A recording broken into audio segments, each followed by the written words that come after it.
മലമ്പുഴ നിയോജകമണ്ഡലത്തിലെ വിവിധ പഞ്ചായത്തുകളിലെ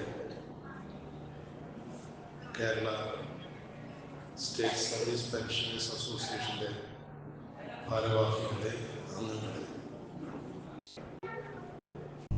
നിങ്ങളെയൊക്കെ കുമാരന്മാരെ എന്ന് അഭിസംബോധന ചെയ്യാനാണ് എനിക്ക് താല്പര്യം. കാരണം age is only A number. പ്രായം എന്ന് പറയുന്നത് വെറും ഒരു അക്കം എന്ന് മാത്രമല്ല, പാശ്ചാത്യ രാജ്യങ്ങളിൽ ഈ അടുത്ത കാലത്തായിട്ട് പ്രസിദ്ധീകരിച്ച ചില ലേഖനങ്ങളിൽ കാണുന്നത് ഏറ്റവും ബുദ്ധിപരമായി പ്രവർത്തിക്കാൻ മനുഷ്യന് പറ്റുന്ന ഒരു കാലഘട്ടം 55 വയസ്സ് മുതൽ 75 വയസ്സ് വരെയാണ്. Wisest period of life. പക്ഷെ ആ സമയത്തിൽ അടുത്തും പറ്റി വീട്ടിരിക്കേണ്ട ഗതികേട് സംഭവിച്ചവരാണ് നമ്മളിൽ മിക്കവരും. ഇപ്പൊ നമ്മുടെ useful part of the life, ഏറ്റവും ഉപയോഗപ്രദമായ ജീവിതഘട്ടത്തെ നമ്മുടെ പൊതുസമൂഹത്തിന് ഉപയോഗപ്പെടുത്താൻ കഴിയുന്നില്ല. ചിലർക്ക് സ്വമേധയാ അത് ഉപയോഗപ്പെടുത്താൻ കഴിയാറില്ല.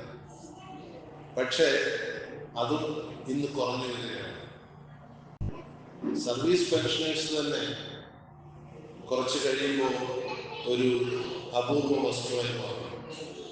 കാരണം സർവീസ് പെൻഷൻ സിസ്റ്റം മാറ്റി കോൺട്രിബ്യൂട്ടറി പെൻഷൻ സിസ്റ്റത്തിലേക്ക് മാറുകയാണ് സംസ്ഥാന സർക്കാരുകളും കേന്ദ്ര സർക്കാരും ഒക്കെ. അപ്പോൾ അങ്ങനെ വന്നു കഴിയുമ്പോൾ വരും വർഷങ്ങളിൽ ഇതിൻ്റെ അംഗസംഖ്യ വർദ്ധിപ്പിക്കാൻ നന്നായി വേർക്കേണ്ടി വരും. കാരണം അംഗങ്ങൾ ഉണ്ടാകില്ല എന്നുള്ളതാണ്. അപ്പോൾ വംശനാശ ഭീഷണി നേരിടുന്ന ഒരു വിഭാഗമാണ് ഈ സർവീസ് പെൻഷനേഴ്സ്. മുമ്പ് സൂചിപ്പിച്ചതുപോലെ ജീവിതത്തിൻ്റെ ഏറ്റവും അഭികാമ്യ ഘട്ടത്തിൽ പൊതുസമൂഹത്തിൽ നിന്ന് പാർശ്വവൽക്കരിക്കപ്പെടുന്ന ഒരു വിഭാഗമായി നമ്മൾ മാറുകയാണ്.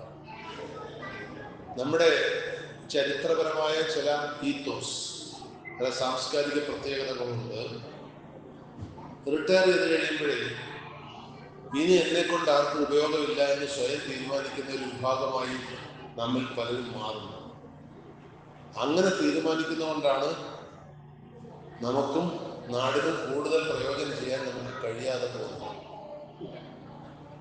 റിട്ടയർ ചെയ്തു കഴിഞ്ഞാൽ ഞാൻ ഇനിയും കൂടുതൽ സജീവ സാന്നിധ്യമാകുമെന്ന് ആരെങ്കിലും തീരുമാനിച്ചാൽ അവരെ പിന്നീട് നിയന്ത്രിക്കാൻ ബുദ്ധിമുട്ടാണ്. അത്രമാത്രം അവർ വളരും. 70-ാം വയസ്സിൽ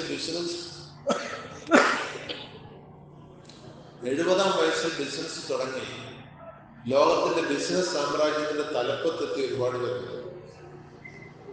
എനിക്ക് ഓർമ്മ വരുന്ന ഒരു മലയാളി കൂട്ടത്തിലുണ്ട്. അദ്ദേഹം 60 വയസ്സിന് ശേഷമാണ് ബിസിനസ്സിൽ ഇറങ്ങിയത്. എന്ന് മാത്രമല്ല, അദ്ദേഹം പട്ടാളക്കാരനായിരുന്നു. പട്ടാളത്തിലെ ഒരു ഉയർന്ന പദവിയിൽ നിന്നാണ്, ക്യാപ്റ്റനായിട്ടാണ് എടുത്തത്. അദ്ദേഹം ഒരു ചെറിയ ഹോട്ടൽ വ്യവസായം തുടങ്ങി. ആ വ്യവസായം അന്താരാഷ്ട്ര തലത്തിൽ അറിയപ്പെടുന്ന ലീല കമ്പൻസ്കി ഗ്രൂപ്പ്, നിങ്ങൾ കേട്ടിട്ടുണ്ടാവും. ലീല എന്നുള്ള അദ്ദേഹത്തിൻ്റെ ഭാര്യയുടെ പേരാണ്. അദ്ദേഹം തൻ്റെ ബിസിനസ്സിന് പേരിട്ടത് അദ്ദേഹത്തിൻ്റെ ഭാര്യയുടെ പേരാണ്. അപ്പോൾ പ്രായം ഒന്നിനും ഒരു തടസ്സമില്ല. പക്ഷെ നമ്മുടെ സംസ്കാരത്തിൽ ഈ 55 അല്ലെ 56 വയസ്സ്, മുമ്പ് 55ആയിരുന്നു, ഇപ്പൊ 56ആയി. അതിനു മുമ്പ് 58ആയിരുന്നു. അതിനു മുമ്പ് നാട്ടുരാജാക്കന്മാർ ഭരിച്ചിരുന്ന സമയത്ത് 60-ഉം 70-ഉം ഒക്കെ കേരളത്തിൽ നിലവിലുണ്ടായിരുന്നു. അന്ന് അടുത്തുകൊണ്ട് പറ്റുമ്പോൾ, അന്ന് കൃത്യമായ പെൻഷൻ സമ്പ്രദായം ഇല്ലെങ്കിലും അന്നും അടുത്തുകൊണ്ട് പറ്റുന്ന പതിവ് ഉണ്ടായിരുന്നു. പക്ഷെ കാലികമായ മാറ്റം, മുമ്പ് സ്വാഗതപ്രാസംഗം പറഞ്ഞതുപോലെ, ഈ പ്രായത്തെ സംബന്ധിച്ച് ഒരു പുനർവിചിന്തനം നമുക്ക് ആവശ്യമുണ്ട്. ഇന്ത്യ സ്വാതന്ത്ര്യം പ്രാപിക്കുന്ന കാലത്ത് ഇന്ത്യയിലെ ശരാശരി ആയുസ് 33 വയസ്സായിരുന്നു. ഏതാണ്ട് കേരളത്തിലേതും അതിനടുത്തായിരുന്നു. എന്ന് പറഞ്ഞാൽ ഒരു ശരാശരി മനുഷ്യൻ ജീവിക്കുന്ന 33 വയസ്സ്. ഇന്ന് കേരളത്തിലെ ശരാശരി ആയുസ് 74 വയസ്സിന് മേലെയാണ്. ഈ ആയുസിന്റെ കാര്യത്തിൽ പുരുഷന്മാരെക്കാൾ മുന്നിൽ സ്ത്രീകളാണ്. 1 വയസ്സ് ആയുസ് അവർക്ക് കൂടുതലാണ്. പലപ്പോഴും എനിക്ക് തോന്നിയിട്ടുണ്ട് അതെന്താ അങ്ങനെ ഒരു വിവേചനം. പക്ഷെ അങ്ങനെയാണ്. ആയുസ് ശരാശരി കൂടുതൽ സ്ത്രീകൾക്കാണ്.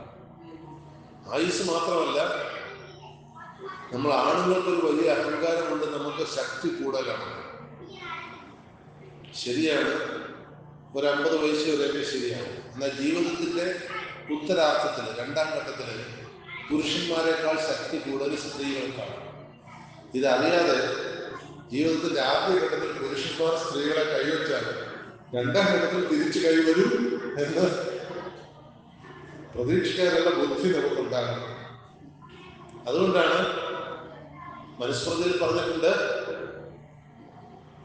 ബാല്യകാലത്ത് പിതൃരക്ഷതി കൗമാരെ, ഭർത്തൃരക്ഷതി യൗവനെ, പുത്രരക്ഷതി വാർദ്ധക്യെ, ന സ്ത്രീ സ്വാതന്ത്ര്യം വർദ്ധതി. അതൊന്ന് തിരിച്ചു പാടേണ്ടി വരും. വാർദ്ധക്യത്തില് പുത്രോ രക്ഷതയല്ല, ഭാര്യ ഭർത്താവിനെ രക്ഷിക്കേണ്ടി വരും. അതുകൊണ്ട് സാമൂഹിക പാഠങ്ങളിൽ നിങ്ങൾ നോക്കിയാൽ അറിയാം, എവിടെയൊക്കെ ഭർത്താവ് ആദ്യം മരിച്ചു പോകുന്നോ അവർ പുണ്യവാന്മാരാണ്. കാരണം ഭാര്യ മരിച്ചതിന് ശേഷം ഭർത്താവ് ജീവിക്കാൻ വലിയ ബുദ്ധിമുട്ടാണ്. അവരതിന് പരിശീലിക്കപ്പെട്ടിട്ടില്ല. നമ്മുടെ സമൂഹത്തിൽ ഒറ്റയ്ക്ക് ജീവിക്കാനുള്ള കഴിവ് സ്ത്രീകൾക്കേ ഉള്ളൂ, പുരുഷന്മാർക്കില്ല. അതുകൊണ്ട് എൻ്റെ പ്രാർത്ഥന, ഞാൻ എൻ്റെ ഭാര്യയോട് ഇടയ്ക്കിടയ്ക്ക് പറയാറുണ്ട്, ഞാൻ മരിച്ചു കഴിഞ്ഞ് നീ മരിക്കാവുന്ന അറിയില്ല. കാരണം ഒറ്റയ്ക്ക് ജീവിക്കാൻ എന്നെ കൊണ്ട് കഴിയില്ല എന്നാണ് മനസ്സിലാക്കുന്നത്. പ്രത്യേകിച്ചും എൻ്റെയൊക്കെ ചെറുപ്പകാലത്ത് ഈ അടുക്കളയിൽ പ്രവേശിക്കാൻ പോലും ആൺകുട്ടികൾക്ക് അനുവാദം ഉണ്ടായിരുന്നു. ഇപ്പോൾ അതൊക്കെ മാറിയിട്ടുണ്ട്. ഇപ്പം ആൺകുട്ടികൾക്ക് പാചകം അറിയാം, സ്വയം കാര്യങ്ങൾ നോക്കാൻ അറിയാം, അവരുടെ വസ്ത്രം, വീട് ഇതൊക്കെ വൃത്തിയാക്കി വെക്കാൻ അറിയാം. കാലികമായ മാറ്റങ്ങൾ വന്നിട്ടുണ്ടാവും. ഞാൻ സൂചിപ്പിക്കാൻ കാരണം ശരാശരി ആയുഷ്യത്തെ കാര്യത്തിൽ മുന്നിൽ നിൽക്കുന്നത് സ്ത്രീകളാണ് എന്ന് മാത്രമല്ല. ഒരിക്കൽ പെൺകുട്ടികളുടെ ഒരു കോളേജിൽ സംസാരിക്കുമ്പോൾ ഞാൻ പറയണ്ടായി, ബസ്സിൽ സീറ്റ് പുരുഷന്മാർക്കാണ് റിസർവ് ചെയ്യേണ്ട, സ്ത്രീകൾക്കല്ല. അപ്പോൾ ചടങ്ങ് കഴിഞ്ഞ് പോകുമ്പോൾ ഒരു പെൺകുട്ടി എന്നോട് വന്നിട്ട് ചോദിച്ചു, സാർ അത് ആന്റി ഫെമിനിസം അല്ലേ, സ്ത്രീകൾക്കെതിരായ ഒരു പ്രസ്താവനയല്ലേ? ഞാൻ പറഞ്ഞു, ശരിയല്ല, അതൊരു വൈദ്യശാസ്ത്രപരമായ പ്രസ്താവനയാണ്. കാരണം സ്ത്രീകൾ നിൽക്കുമ്പോൾ രണ്ട് കാലിലാണ് നിൽക്കുന്നത്, പുരുഷന്മാർ നിൽക്കുന്ന ഒറ്റക്കാലിലാണ്. പുരുഷന്മാർക്ക് ഒറ്റക്കാലിൽ നിൽക്കാനേ കഴിയും, അവരുടെ ഫിസിയോളജി അങ്ങനെയാണ്. സ്ത്രീകളുടെ ശരീരശാസ്ത്രം അങ്ങനെയല്ല, അവർക്ക് രണ്ട് കാലിൽ നിൽക്കാൻ കഴിയും.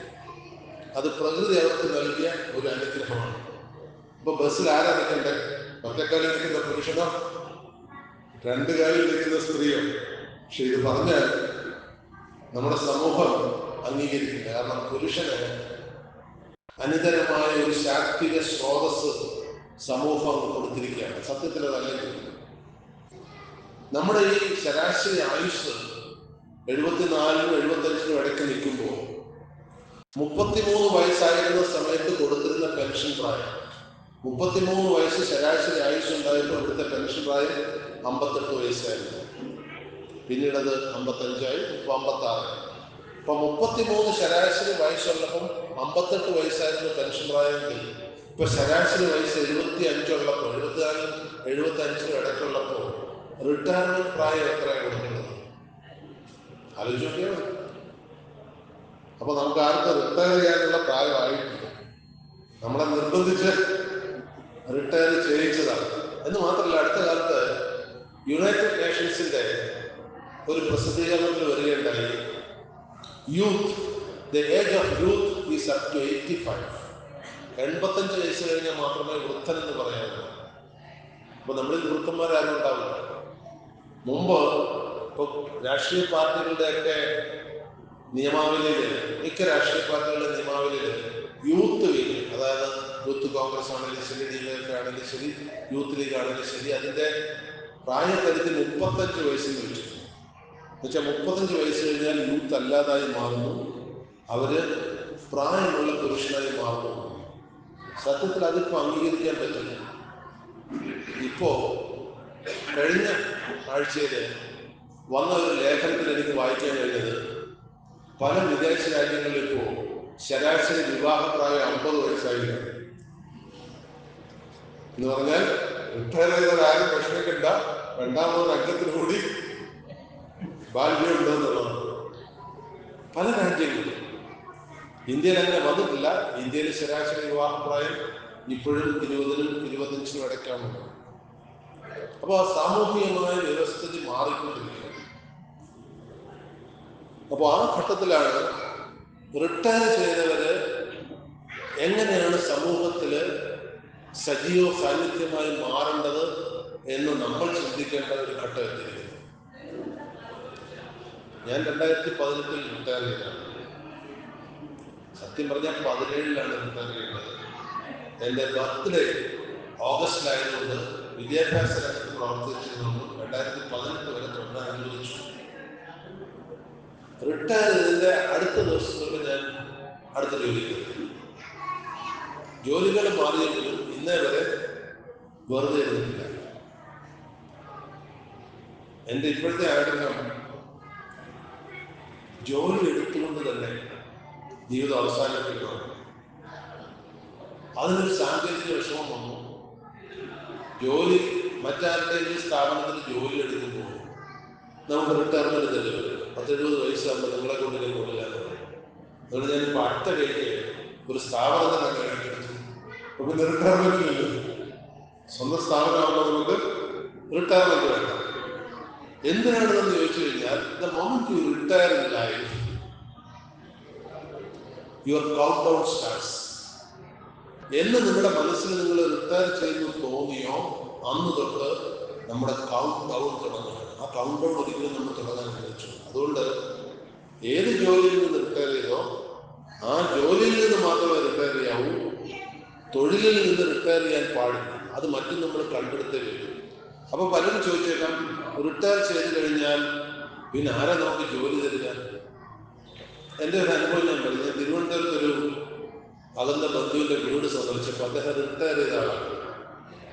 അപ്പൊ എൻ്റെ അദ്ദേഹം പറഞ്ഞ് നമുക്ക് ടെറസിലൊന്ന് കയറാൻ പറഞ്ഞു. ഒരു 1300-1400 സ്ക്വയർ ഫീറ്റ് ഉള്ള ഒരു വീടിന്റെ ടെറസാണ്. ടെറസിൽ കയറിയപ്പോൾ അതിനകത്ത് മുഴുവൻ വിവിധങ്ങളായ ഓർക്കിഡ് ചെടികളാണ്. പലതും പൂത്ത് വയ്ക്കുക. ഓർക്കിഡ് ഒരു 10-20 വെറൈറ്റി ഉണ്ട്. അതൊക്കെ ഇവിടെ വാങ്ങാൻ കിട്ടും.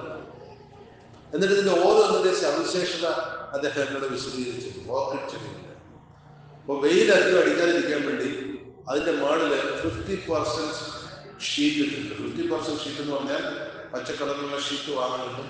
50% വെളിച്ചത്തെ അകത്തേക്ക് കടത്തിവിടും, 50% വെളിച്ചത്തെ അത് തടയും. ഓർക്കിഡിന് അത്രയും വെളിച്ചം വേണം. അപ്പൊ അദ്ദേഹം എന്നിട്ട് പറഞ്ഞു, എനിക്ക് സർവീസ് ചെയ്യുന്ന കാലത്തേക്കാൾ വരുമാനം ഇപ്പോഴാണ്. കാരണം ഈ ഓർക്കിഡിന്റെ പൂവിന് വലിയ വിലയാണ്. രാവിലെ ഞാൻ നടക്കാൻ പോയി വന്നു കഴിഞ്ഞാൽ എൻ്റെ ടെറസിലേക്ക് കയറും. ഈ ചെടികളെയൊക്കെ സംരക്ഷിക്കും. ഒരു 10-11 മണിയാകുമ്പോഴേക്ക് പൂക്കൾ വാങ്ങാൻ വേണ്ടി പൂക്കടക്കാർ വരും. ഓർക്കിഡ് പൂവിന് വലിയ വിലയാണ്. ഒരെണ്ണത്തിന് ഇത്ര എന്ന് പറഞ്ഞിട്ടാണ് കൊടുക്കുന്നത്. ഇത് ഞാൻ കട്ട് ചെയ്ത് കൊടുക്കും. ഞാൻ തന്നെയാണ്, വേറെ ആരും ചെടിയിൽ തൊഴിക്കാൻ. അതിനെ സ്വന്തം കുഞ്ഞുങ്ങളെ പോലെ പരിപാലിക്കുകയാണ്. അദ്ദേഹം സർവീസിൽ ഉണ്ടായിരുന്ന കാലത്ത് കിട്ടിയിരുന്ന വരുമാനത്തെക്കാൾ കൂടുതലാണ് അദ്ദേഹത്തിന്റെ ഇപ്പോഴത്തെ വരുമാനം. ഇപ്പൊ ജോലി ആരെങ്കിലും തന്നെ 1000 സ്ക്വയർ ഫീറ്റെങ്കിലും വീടില്ലാത്ത ഇതിലാരും ഉണ്ടാവുമെന്ന് എനിക്ക് തോന്നുന്നില്ല. ഒന്നീ വീടിനൊരു മുറ്റമോ അല്ലെങ്കിൽ വീടിനൊരു ടെറസോ ഇല്ലാത്തൊരു അപൂർവമാണ്. പക്ഷെ അത് കണ്ടെത്താൻ നമ്മൾ തയ്യാറാകുന്നില്ല. ഇതൊരു സാധ്യത മാത്രമാണ്. ഇതുപോലെ അനന്തമായ സാധ്യതകൾ നമ്മുടെ ജീവിതത്തിലുണ്ട്. പക്ഷെ നമുക്കൊക്കെ ഉള്ളൊരു കുഴപ്പം എന്താണെന്ന് വെച്ച് കഴിഞ്ഞാൽ, റിട്ടയർ ചെയ്ത് കഴിഞ്ഞാൽ പിന്നെ നമ്മുടെ അടുത്ത ശ്രമം നമ്മുടെ മക്കളെ എവിടെയെങ്കിലും സ്റ്റേബിൾ ആയിട്ടുള്ള സ്ഥലത്ത് എത്തിച്ചോളൂ. പറ്റുമെങ്കിൽ അവർക്കും ഒരു സർക്കാർ ശമ്പളം വാങ്ങിക്കൊടുക്കുക. ഇനി അതിന് പറ്റിയില്ലെങ്കിൽ സ്ഥായിയായ ഒരു വരുമാനം നമുക്ക് കണ്ടെത്തുക. നമുക്ക് തെറ്റുപറ്റുന്ന അവിടെയാണോ എന്ന് എനിക്കൊരു സംശയമുണ്ട്. ഭൂമിയിൽ ഒരുപാട് ജീവികളുണ്ട്. 30 ദശലക്ഷത്തോളം ജീവികളുണ്ട്. അതില് സൂക്ഷ്മജീവികൾ ഉൾപ്പെടെ. അതില് മനുഷ്യനൊഴിച്ച് മറ്റൊരു ജീവിയിലും കാണാത്ത ഒരു പ്രത്യേകതയാണ് ഈ അടുത്ത തലമുറയ്ക്ക് വേണ്ടി കണ്ടെത്തുക എന്നുള്ളത്. എൻ്റെ മക്കൾക്ക്, എൻ്റെ കൊച്ചുമക്കൾക്ക്, അത് പ്രത്യേകിച്ചും നമ്മുടെ ഈ സംസ്കാരത്തിൽ അത് വളരെ കൂടുതലാണ്. അവർക്ക് വേണ്ടി എന്തെങ്കിലും ഉണ്ടാക്കുക, പക്ഷെ അവർക്ക് ആ താല്പര്യം ഉണ്ടാവുമെന്ന് എനിക്കറിയില്ല. ലോറി ബക്കർ എന്ന് പറഞ്ഞ പ്രശസ്തനായ ഒരു ആർക്കിടെക്ട് കേരളത്തിലുണ്ടായിരുന്നു. അദ്ദേഹം പറഞ്ഞത്, നിങ്ങളൊരു വീട് വെക്കുമ്പോൾ 30 വർഷത്തേക്കുള്ള വീടേ വെക്കാവൂ. 30 വർഷത്തേക്ക് പരമാവധി വീട് വെക്കാവൂ. എന്താ കാര്യം വെച്ചാൽ, നിങ്ങൾ വേർപ്പൊഴുക്കി സ്നേഹത്തിന്റെ അശ്രുക്കൾ കൂടി ഉണ്ടാക്കുന്ന വീട് 30 വർഷം കഴിയുമ്പോൾ അടുത്ത തലമുറ അടിച്ചു വിളിച്ചു കളയും. അവർക്കതിന് താല്പര്യം ഉണ്ടാവില്ല. മനുഷ്യ ജീവിയിൽ കാണുന്ന മറ്റൊരു പ്രത്യേകത, നിങ്ങൾ പക്ഷികളെ നോക്കൂ.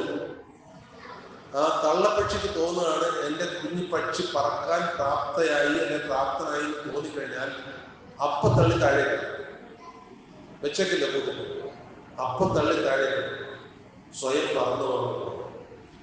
അങ്ങനെയാണ് അത് പറക്കാൻ പഠിക്കുന്നത്. അല്ലാതെ കൂട്ടിനകത്തിൽ നിന്ന് ഇങ്ങനെ പറക്കണമെന്ന് പറഞ്ഞാൽ ഒരു പക്ഷി പഠിക്കില്ല, തള്ളി താഴേക്ക്. പക്ഷെ നമ്മൾ എന്താണെന്ന് വെച്ചാൽ, പറക്കം പറ്റിയാലും നമ്മുടെ കൈക്കകത്ത് സംരക്ഷിച്ചുകൊണ്ട് നിർത്താൻ ശ്രമിക്കും. അതിൻ്റെ ദുരന്തം എന്താണെന്ന് വെച്ച് കഴിഞ്ഞാൽ, അവർക്ക് വളർച്ച എത്തില്ല, മാനസികമായിട്ടും ശാരീരികമായിട്ടും. ഉദാഹരണത്തിന്, ഒരു ചിത്രശലഭത്തിന്റെ പുഴു, അതിൻ്റെ പ്യൂപ്പയിൽ നിന്ന് പുഴു പൊട്ടി അത് പുറത്തേക്ക് ഇറങ്ങുമ്പോൾ ഒരു കൊച്ചുകുട്ടി അതിനെ സഹായിക്കാൻ വേണ്ടി ഇത് ആ പ്യൂപ്പ കുറച്ച് വലുതാക്കി കൊടുത്തു, പൊട്ടിച്ചു കൊടുത്തു. അപ്പൊ അത് കണ്ടു നിന്ന് അതിന്റെ അമ്മ പറഞ്ഞു, അങ്ങനെ ചെയ്യല്ലേ. അപ്പൊ ഈ കുട്ടി ചോദിച്ചു, അതെന്താ അമ്മേ, അതിനെ സഹായിക്കല്ലേ? അപ്പൊ അമ്മ പറഞ്ഞു, ഈ പ്യൂപ്പയിൽ നിന്ന് വളരെ കഷ്ടപ്പെട്ട് മല്ലിട്ട് പുറത്തിറങ്ങിയാൽ മാത്രമേ ഇതിന് ശലഭമാകാൻ കഴിയുള്ളൂ, പറക്കാൻ കഴിയുള്ളൂ. ഇല്ലെങ്കിൽ ഇതിന് ജീവിതത്തിൽ ഒരിക്കലും പറക്കാൻ കഴിയില്ല. അതായത് പ്യൂപ്പ പൊട്ടിക്കാൻ സ്വയം മല്ലിട്ട് പുറത്തിറങ്ങിയാൽ മാത്രമേ ഒരു പുഴുവിന് ചിത്രശലഭമായി പറക്കാൻ കഴിയുള്ളൂ. പക്ഷെ നമ്മുടെ കുഞ്ഞുങ്ങളെ നമ്മൾ പ്യൂപ്പ പൊട്ടിക്കാൻ അനുവദിക്കില്ല. നമ്മൾ എന്ത് ചെയ്യും? അതുകൂടി നമ്മൾ പൊട്ടിച്ചു. അപ്പോൾ അവർക്ക് ശലഭങ്ങളായി പറക്കാൻ കഴിയില്ല. മറിച്ച് അവര് അച്ഛൻ്റെയും അമ്മയുടെയും നിയന്ത്രണത്തിൽ വീട്ടിലൊക്കെ നിൽക്കും എന്ന് നമ്മൾ പ്രതീക്ഷിക്കും. പക്ഷെ അവരുടെ ചിന്ത വ്യത്യസ്തമാണ്. മുമ്പൊക്കെ ഒരു തലമുറ ഏതാണ്ട് 20 വർഷമാണ്. ഇപ്പൊ ഒരു തലമുറ ഏകദേശം 5 വർഷമാണ്. 5 വർഷം കഴിയുമ്പോൾ തന്നെ അവരുടെ ചിന്താരീതികൾ മാറുകയാണ്. നിങ്ങളിൽ ഒട്ടുമിക്ക പേർക്കും നിങ്ങളുടെ ചിന്തയെയും സന്തോഷത്തെയും ഒക്കെ ഹനിക്കുന്നത് ഈ കുടുംബ ബന്ധനങ്ങളാണ്. അതെന്ന് പൊട്ടിക്കാൻ കഴിയുന്നു. ഒരുപക്ഷെ നിങ്ങൾ ചോദിച്ചേക്കാണ്, എൻ്റെ മക്കളെ പറക്കമുറ്റാൻ സഹായിക്കുന്നത് ഞങ്ങളുടെ ഞങ്ങളുടെ ബാധ്യതയില്ലേ, ഞങ്ങളത് ശ്രമിക്കട്ടെ എന്നൊക്കെ പലരും ചോദിച്ചേക്കാം. പക്ഷേ അതുവഴി നമ്മൾ ചെയ്തുകൊണ്ടിരിക്കുന്നത് അവരുടെ ഇനിഷ്യേറ്റീവ്സിനെ ഇല്ലാതാക്കുക. പറയപ്പെട്ട പന്തിരുകുലത്തിന് ഒരു കഥയുണ്ട്. പറയപ്പെട്ട പന്തിരുകുലം നിങ്ങൾ കേട്ടിട്ടുണ്ടാവും. വിക്രമാദിത്യ സദസ്സില് നവരത്നങ്ങളുണ്ടായിരുന്നു. ആ നവരത്നങ്ങളിൽ നിങ്ങൾ പലരുടെയും പേര് കേട്ടിട്ടുണ്ടാവും. ആ നവരത്നങ്ങളിൽ കാളിദാസന്റെ പേര് കേട്ടിട്ടുണ്ടാവും, രാഘവന്റെ പേര് കേട്ടിട്ടുണ്ടാവും. അതിലൊരാളായിരുന്നു വരരുചി. വരരുചി ഒരു ബ്രാഹ്മണനായിരുന്നു. അദ്ദേഹം വിക്രമാദിത്യ സദസ്സിലായിരുന്നു, അതിലെ പണ്ഡിതനായിരുന്നു വരരുചി. അദ്ദേഹം വിവാഹം കഴിച്ചൊരു പറയുകയാണെന്നാണ് സങ്കല്പം. അതാണ് പറയിപ്പറ്റ പന്തിരുകുലം. അത് പാലക്കാട് ജില്ലയിലാണ് ആ പറയി ഉണ്ടായിരുന്നെന്ന് പറയപ്പെടുന്നു. അതിന്റെ ബന്ധമൊന്നും എനിക്ക് ന്യായീകരിക്കാൻ കഴിയില്ല. ഉത്തരേന്ത്യയിൽ ഭരിച്ചിരുന്ന ഒരു രാജാവിന്റെ സദസ്യനായ വരരുചിക്ക് എങ്ങനെ പാലക്കാട് ജില്ലയിൽ, അത് പെരിന്തൽമണ്ണയ്ക്കടുത്താണ് നാരായണ ഭ്രാന്തന്റെ ഓർമ്മകളെല്ലാം നിലനിൽക്കുന്നതെന്ന് പറയാറില്ല. മധുസൂദനന്റെ ഒരു വലിയ കവിതയുണ്ട്, 12 മക്കളെ പെറ്റ രമ്യന്റെ മക്കളിൽ ആരാണ് ഭ്രാന്തൻ എന്ന് ചോദിച്ച് നാരായണ ഭ്രാന്തൻ എന്നൊരു കവിതയുണ്ട്. അത് കേരളത്തിലെ നിത്യമായിട്ട് കണക്ട് ചെയ്ത് കിടക്കാം. പക്ഷേ ഈ വരരുചിയുടെ ഒപ്പം അദ്ദേഹത്തിന്റെ ഈ പത്നി, ഈ പന്തിരുകുലത്തിന്റെ മാതാവായ പറയും യാത്ര ചെയ്തുകൊണ്ടിരിക്കും. അങ്ങനെ യാത്ര ചെയ്തുകൊണ്ടിരിക്കുന്ന സമയത്ത് ഇടയ്ക്കിടയ്ക്ക് അവർക്ക് ഓരോ കുഞ്ഞുങ്ങളുണ്ടാകും. അങ്ങനെയുള്ള 12 പേരുണ്ടായിരുന്നു. ഓരോ കുഞ്ഞ് ജനിക്കുമ്പോഴും വരരുചി പറയും, ആ കുഞ്ഞിനെ അവിടെ ഉപേക്ഷിച്ചേക്കും. അപ്പൊ ഈ ഭാര്യ പറയും, അയ്യോ പെറ്റു വീണ കുഞ്ഞിനെ ഞാനിങ്ങനെ ഇവിടെ ഉപേക്ഷിക്കും. അപ്പൊ വരരുചി പറയും, ആ കുഞ്ഞിന് വായുണ്ടോ എന്ന് നോക്കും. അപ്പൊ നോക്കിയിട്ട് പറയും, വായുണ്ട്. വായ കീറിയ തമ്പുരാൻ എണ്ണം കൽപ്പിച്ചിട്ടുണ്ട്. ആ കുഞ്ഞിന് വായുണ്ടെങ്കിൽ അത് ജീവിച്ചോളൂ, നീ അതിനെ എടുത്തിട്ട് പോലെ എന്ന് പറഞ്ഞു. അങ്ങനെ 12ാമത്തെ കുഞ്ഞായപ്പോ പറയുന്നൊരു സങ്കടം, ഒരു കുഞ്ഞെങ്കിലും എന്റെ കൂടെ വേണ്ടേ. അപ്പോ വരണിച്ച് വീണ്ടും ചോദിച്ചു, കുഞ്ഞിന് വായുണ്ടോ? അപ്പൊ പറഞ്ഞു, ഇല്ല, വായില്ല. പറയുന്നത് പറഞ്ഞതും ആ കുഞ്ഞിന് വായില്ലാതായി. ആ വായില്ലാത്ത കുഞ്ഞാണ് വായില്ലാൻ കുഞ്ഞിൽ അപ്പൻ എന്നാണ് കഥ.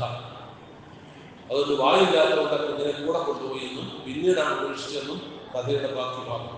അതെന്തുമായിക്കോട്ടെ, ഞാനിത് ഉദ്ദേശിച്ചത് ഈ വാക്കുകളിലെ തമ്പുരാനെ എണ്ണം കൽപ്പിച്ചിട്ടുണ്ടെന്നുള്ള സ്റ്റേറ്റ്മെന്റാണ്. ഒരു മനുഷ്യനെ ഭൂമിയിലേക്ക് വീഴുമ്പോൾ അവന് ഭൂമി എന്തോ വിധിച്ചു കഴിഞ്ഞു.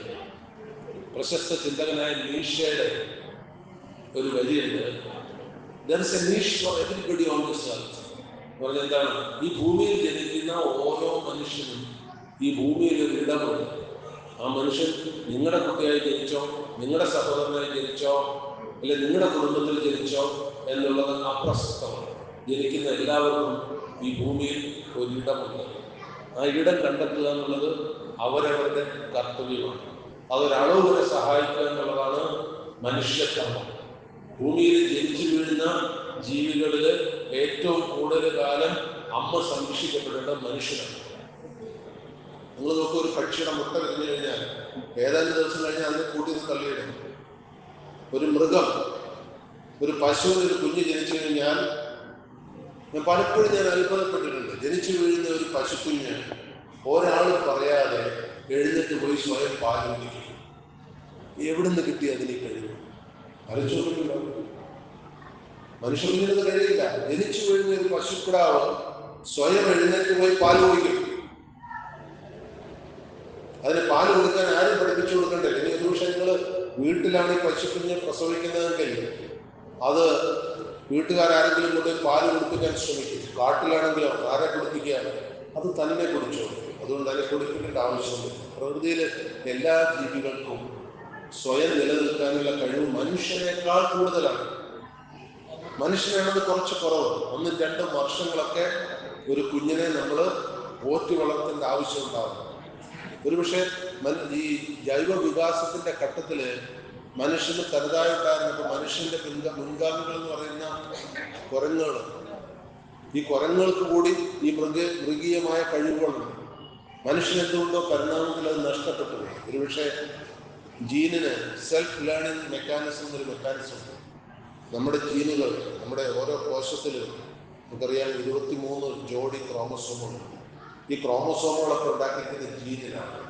നിങ്ങളുടെ ഒരു ജീൻ എടുത്തു കഴിഞ്ഞാൽ ജീൻ പഠനം ജനോമിക്സ് എന്ന് പറയും. ഈ ജനോമിക്സ് അനുസരിച്ച് പഠിച്ചു കഴിഞ്ഞാൽ ഇവിടെ ഇരിക്കുന്ന മിക്കവരുടെയും ജീനിൽ ഒരു കോമൺ ഫാക്ടർ വരും. എന്ന് പറഞ്ഞാൽ എൻ്റെ അർത്ഥം എന്താണ്?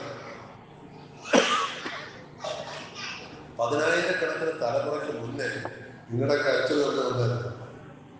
ഇന്ത്യയിലുള്ള എല്ലാവരുടെയും ജീനിൽ നിന്ന് പഠിച്ചു കഴിഞ്ഞാൽ 10,000-കണക്കിന് വർഷം പുറകോട്ട് പോയി കഴിഞ്ഞാൽ ജീനുകൾ സദൃശ്യമാണെന്ന്. ആ ജീനിന്റെ കോഡിങ് കണ്ടെത്താൻ പറ്റും. ജീൻ ഡീകോഡിങ് എന്ന് പറഞ്ഞൊരു പ്രക്രിയയുണ്ട്. തിരുവനന്തപുരത്ത് കേരള യൂണിവേഴ്സിറ്റിയിലെ ഒരു പ്രത്യേക ഗവേഷണ കേന്ദ്രത്തിൽ അവർ ചെയ്തുകൊണ്ടിരിക്കുന്ന പണി തന്നെ ജീൻ ഡീകോഡിങ്. നിങ്ങളുടെ അപ്പൊ നമുക്ക് നമ്മുടെ പഴയ ബന്ധുക്കളെ കണ്ടെത്താം. ഇപ്പോൾ പല രൂപത്തിൽ പല ഭാവത്തിലേക്ക് നമുക്കൊക്കെ 10,000-കണക്കിന് വർഷങ്ങൾക്ക് മുമ്പ് പൊതുവായ ഒരു അച്ഛനും അമ്മയാണ് ഉണ്ടായിരുന്നെന്ന് കണ്ടെത്താൻ വലിയ ബുദ്ധിമുട്ടൊന്നുമില്ല. അത് സത്യമാണ് തന്നെ. പിന്നെ അതിനുശേഷം പല മതങ്ങൾ വന്നു, പല രാഷ്ട്രീയങ്ങൾ വന്നു, പല സംസ്ഥാനങ്ങൾ വന്നു, പല ഭാഷകൾ വന്നു, നമ്മളെ വ്യത്യസ്തരാക്കി. ഇതൊക്കെ ഒരു പൊതു തലമുറയിൽ നിന്നും നമ്മൾ ഉണ്ടായി വന്നതാണ്. അപ്പൊ മനുഷ്യൻ, ഞാനിത് പറയാൻ കാരണം, റിട്ടയർ ചെയ്ത് കഴിഞ്ഞാൽ ജീവിതം അടിച്ചു കൊടുക്കണം. റിട്ടയർമെന്റ് എന്ന് പറഞ്ഞു കഴിഞ്ഞാൽ എന്റർടൈൻമെന്റ് ആക്കി മാറ്റാൻ നമുക്ക് കഴിയണം. പക്ഷെ നമുക്ക് പലപ്പോഴും അതിന് പറ്റാത്ത റീസൺ നമ്മൾ നമ്മളെ തന്നെ ചങ്ങലക്കിട്ടിരിക്കുകയാണ്. നമ്മൾ ബാധ്യതകൾ സ്വയം ഏറ്റെടുക്കുകയാണ്. നമ്മളെന്നൊരു മനുഷ്യൻ ഈ ഭൂമിയിൽ ഇല്ലായിരുന്നെങ്കിൽ എന്തുണ്ടായിരുന്നു? അലിച്ചോക്കാറിന്റെ ഇടയ്ക്ക് പൂന്താനത്തിന്റെ ഞാനപ്പാനെ പറഞ്ഞിട്ടില്ലേ, കണ്ടുകണ്ടങ്ങിരിക്കും ജനങ്ങളെ കണ്ടില്ലെന്ന് വരുത്തുന്നതും ഭവാൻ. ഇന്ന് കാണുന്നവരെ നാളെ നമ്മൾ കാണണമെന്നില്ല. മഹാഭാരതത്തില് യുധിഷ്ഠിരൻ അഭിമുഖീകരിക്കുന്ന ഒരു സന്ദിഗ്ധ ഘട്ടമുണ്ട്. പഞ്ചപാണ്ഡവർ സരയൂ നദിയുടെ തീരത്ത് താമസിക്കുമ്പോൾ വെള്ളമെടുക്കാൻ വേണ്ടിയിട്ട്, പുഴയിൽ നിന്ന് വെള്ളമെടുക്കാൻ വേണ്ടിയിട്ട് സാധാരണ നമ്മുടെ വീട്ടിൽ ചെയ്യുന്ന ഏറ്റവും ഇളയാളിനെ അയക്കും. അപ്പൊ ഏറ്റവും ഇളയാളെ സഹദേവനെ അയച്ചു നദിയിൽ പോയി വെള്ളം എടുത്തുകൊണ്ട് വരാൻ. അപ്പൊ സഹദേവൻ വെള്ളം എടുക്കാൻ പോകുമ്പോൾ ഒരശരീരി അദൃശ്യ ശബ്ദം, സഹദേവ, ഈ ഭൂമിയിലെ ഏറ്റവും വലിയ അത്ഭുതം എന്താണ്? നീ അത് പറഞ്ഞാൽ നിനക്ക് വെള്ളം എടുക്കുന്നതാണ്, പറഞ്ഞില്ലെങ്കിൽ നീ ഇവിടെ മരിച്ചു വീഴും. കൃത്യസമയത്ത് വെള്ളം എത്തിക്കും. അപ്പൊ സഹദേവൻ പറഞ്ഞെന്താണ്? ഈ കാണുന്ന ഈ പ്രകൃതിയിലെ ഏറ്റവും വലിയ അത്ഭുതം. സഹദേവൻ അവിടെ മരിച്ചു. സഹദേവനെ കാണാനിട്ട് അതിന്റെ മൂത്താള് പോയി, നകുലൻ. യുധിഷ്ഠിരൻ പറഞ്ഞു, നകുല, സഹദേവനെ കാണുന്നില്ല, നീ പോയി അവനെ അന്വേഷിച്ച് വെള്ളം എടുത്തു വരും. നകുലൻ അവിടെ എത്തിയപ്പോഴും ഇതേ ചോദ്യം ആവർത്തിക്കപ്പെടുന്നു. ഈ ഭൂമിയിലെ ഏറ്റവും വലിയ അത്ഭുതം എന്താണ്? അപ്പൊ നകുലൻ എന്താ പറഞ്ഞത്? ഈ ഭൂമിയിലെ ഏറ്റവും വലിയ അത്ഭുതം ദിനങ്ങളിൽ രാത്രികളും ഉണ്ടാകുന്നു എന്നുള്ളതാണ്. കൃത്യമായ സമയനിഷ്ഠ അനുസരിച്ച് ഇരുട്ടാകുന്നു, വെളിച്ചം വരുന്നു, സൂര്യൻ ഉദിക്കുന്നു, സൂര്യൻ അസ്തമിക്കുന്നു. നകുലനും അവിടെ മരിച്ചു. അത് കഴിഞ്ഞ് നകുലനെ അന്വേഷിക്കാൻ വേണ്ടി അടുത്ത ആൾ നിൽക്കും, അർജുനൻ.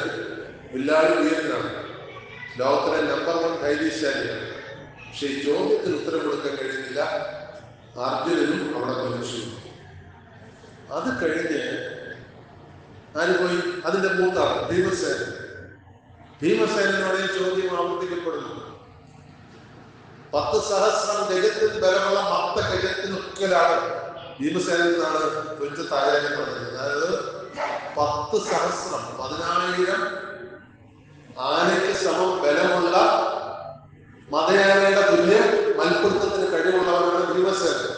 ഭീമസേനൻ പോയി. ഭീമസേനനും അവിടെ മരിച്ചു വീഴുന്നു.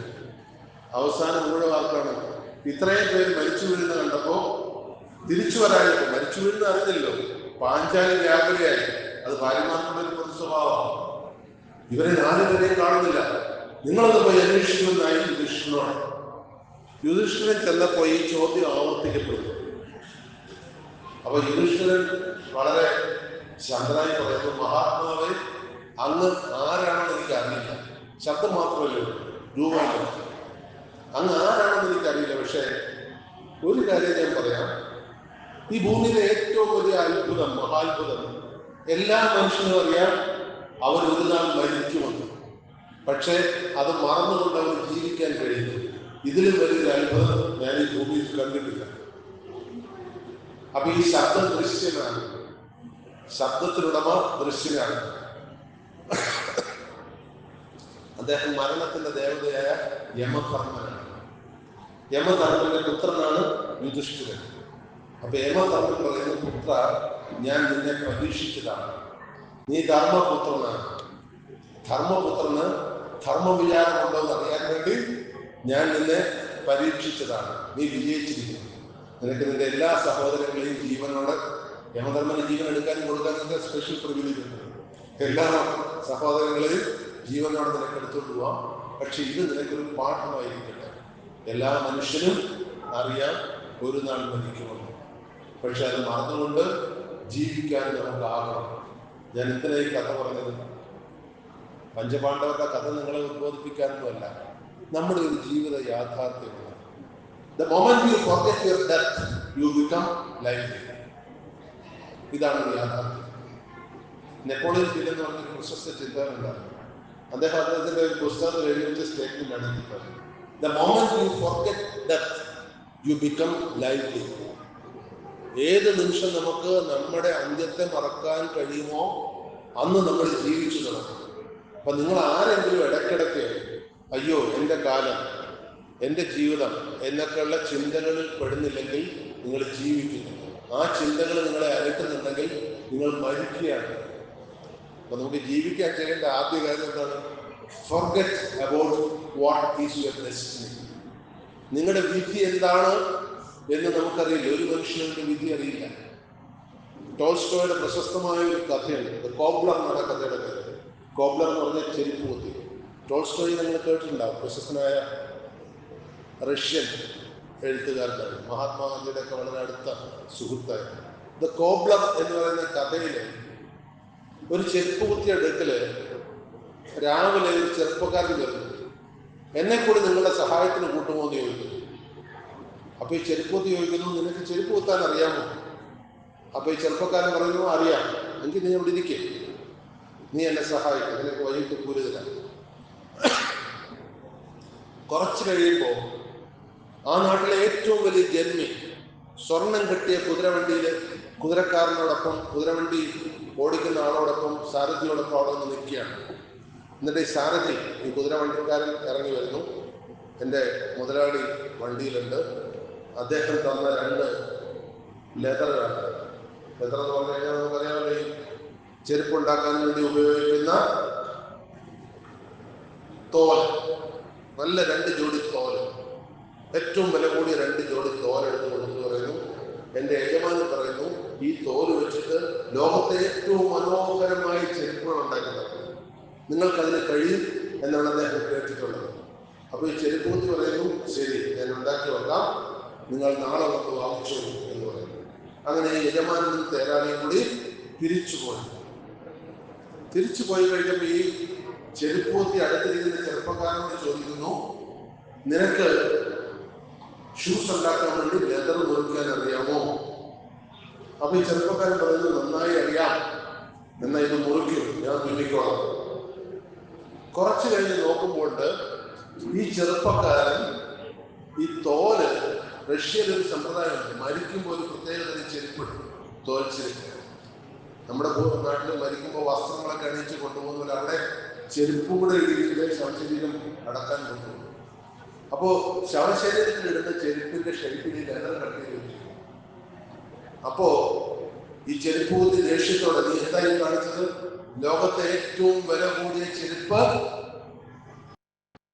തുന്നാൻ വേണ്ടി കൊണ്ടുവന്ന തോല് നീ നശിപ്പിച്ചു. ശാപവചസ്സുകൊണ്ട് അയാളെ പൊതിഞ്ഞു. അപ്പോഴാണ് ആ തേരാളി വീണ്ടും ഓടി വരുന്നത്. തേരാളി ഓടി വന്നിട്ട് ചോദിക്കുന്നു, നിങ്ങൾ ആ ചെരുപ്പ് തയ്ച്ചോ? അപ്പൊ ചെരുപ്പൂത്തി പറയുന്നു, ഇല്ല, തയ്ച്ചില്ല. അപ്പൊ പറയുന്നു, എനിക്ക് ഇനി ആ ഷൂസ് തയ്ക്കണ്ട, പകരം അത് ശവത്തിലിടുന്ന ചെരുപ്പാക്കി തയ്ക്കൂ. എന്താ ഇതിന്റെ അർത്ഥം? ആ യജമാനൻ മരിച്ചു പോയിരിക്കുന്നു. ഈ സമയത്ത് ഈ ചെരുപ്പ് കുത്തി ആ ലെതർ മുറിച്ച് ചെറുപ്പക്കാരൻ നോക്കുന്നു, പക്ഷെ അയാൾ അദൃശ്യനായിരുന്നു. അതിന്റെ അർത്ഥം നിങ്ങൾ ഊഹിച്ചു എന്താണ്? ഈ അദൃശ്യനായി എന്ന് പറയുന്നതിന്റെ അർത്ഥം എനിക്കറിയില്ല. കാരണം ഞാൻ വായിച്ചിട്ടുള്ള ഏറ്റവും ചെറിയ കഥ എം പി പോളിന്റെ ഒരു കഥയാണ്. എം പി പോളൻ നിങ്ങൾ കേട്ടിട്ടുണ്ടാവും. അദ്ദേഹം ഒരു അധ്യാപകരൊക്കെ കോട്ടയത്ത് പ്രകൽപ്പന. അദ്ദേഹത്തിന്റെ ഒരു കഥ ഞാൻ വായിച്ചിട്ടുണ്ട്. ഞാൻ വായിച്ചിട്ടുള്ളൊരു ഏറ്റവും ചെറിയ കഥയാണ്.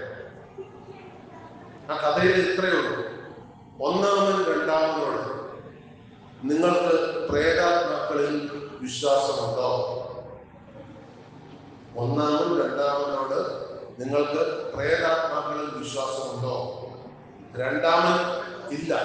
രണ്ടാമൻ പറയുന്നു ഇല്ല. ഒന്നാമൻ അദൃശ്യനായി. ഇത്രയേ ഉള്ളൂ കഥ. കഥയൊന്നും പറയണം, എല്ലാവർക്കും മനസ്സിലായോ? ഒന്നാമൻ രണ്ടാമനോട് നിങ്ങൾക്ക് പ്രേതാത്മാക്കളിൽ വിശ്വാസമുണ്ടോ? രണ്ടാമൻ ഇല്ല. ഒന്നാമൻ അദൃശ്യനായി. വ്യാഖ്യാനിച്ചോളൂ. ഞാൻ വായിച്ച ഏറ്റവും ചെറിയ കഥ ഇതാണ്. ഞാനെനിക്ക് എവിടെയോ പോയപ്പോ ഇത് ഇംഗ്ലീഷിൽ ട്രാൻസ്ലേറ്റ് ചെയ്തെന്ന് അവതരിപ്പിച്ചു ഈ കഥ. അപ്പൊ കേൾക്കുന്നത് വളരെ മനോഹരമായിരിക്കുന്നത് ഈ കഥ. കേരളത്തിലെ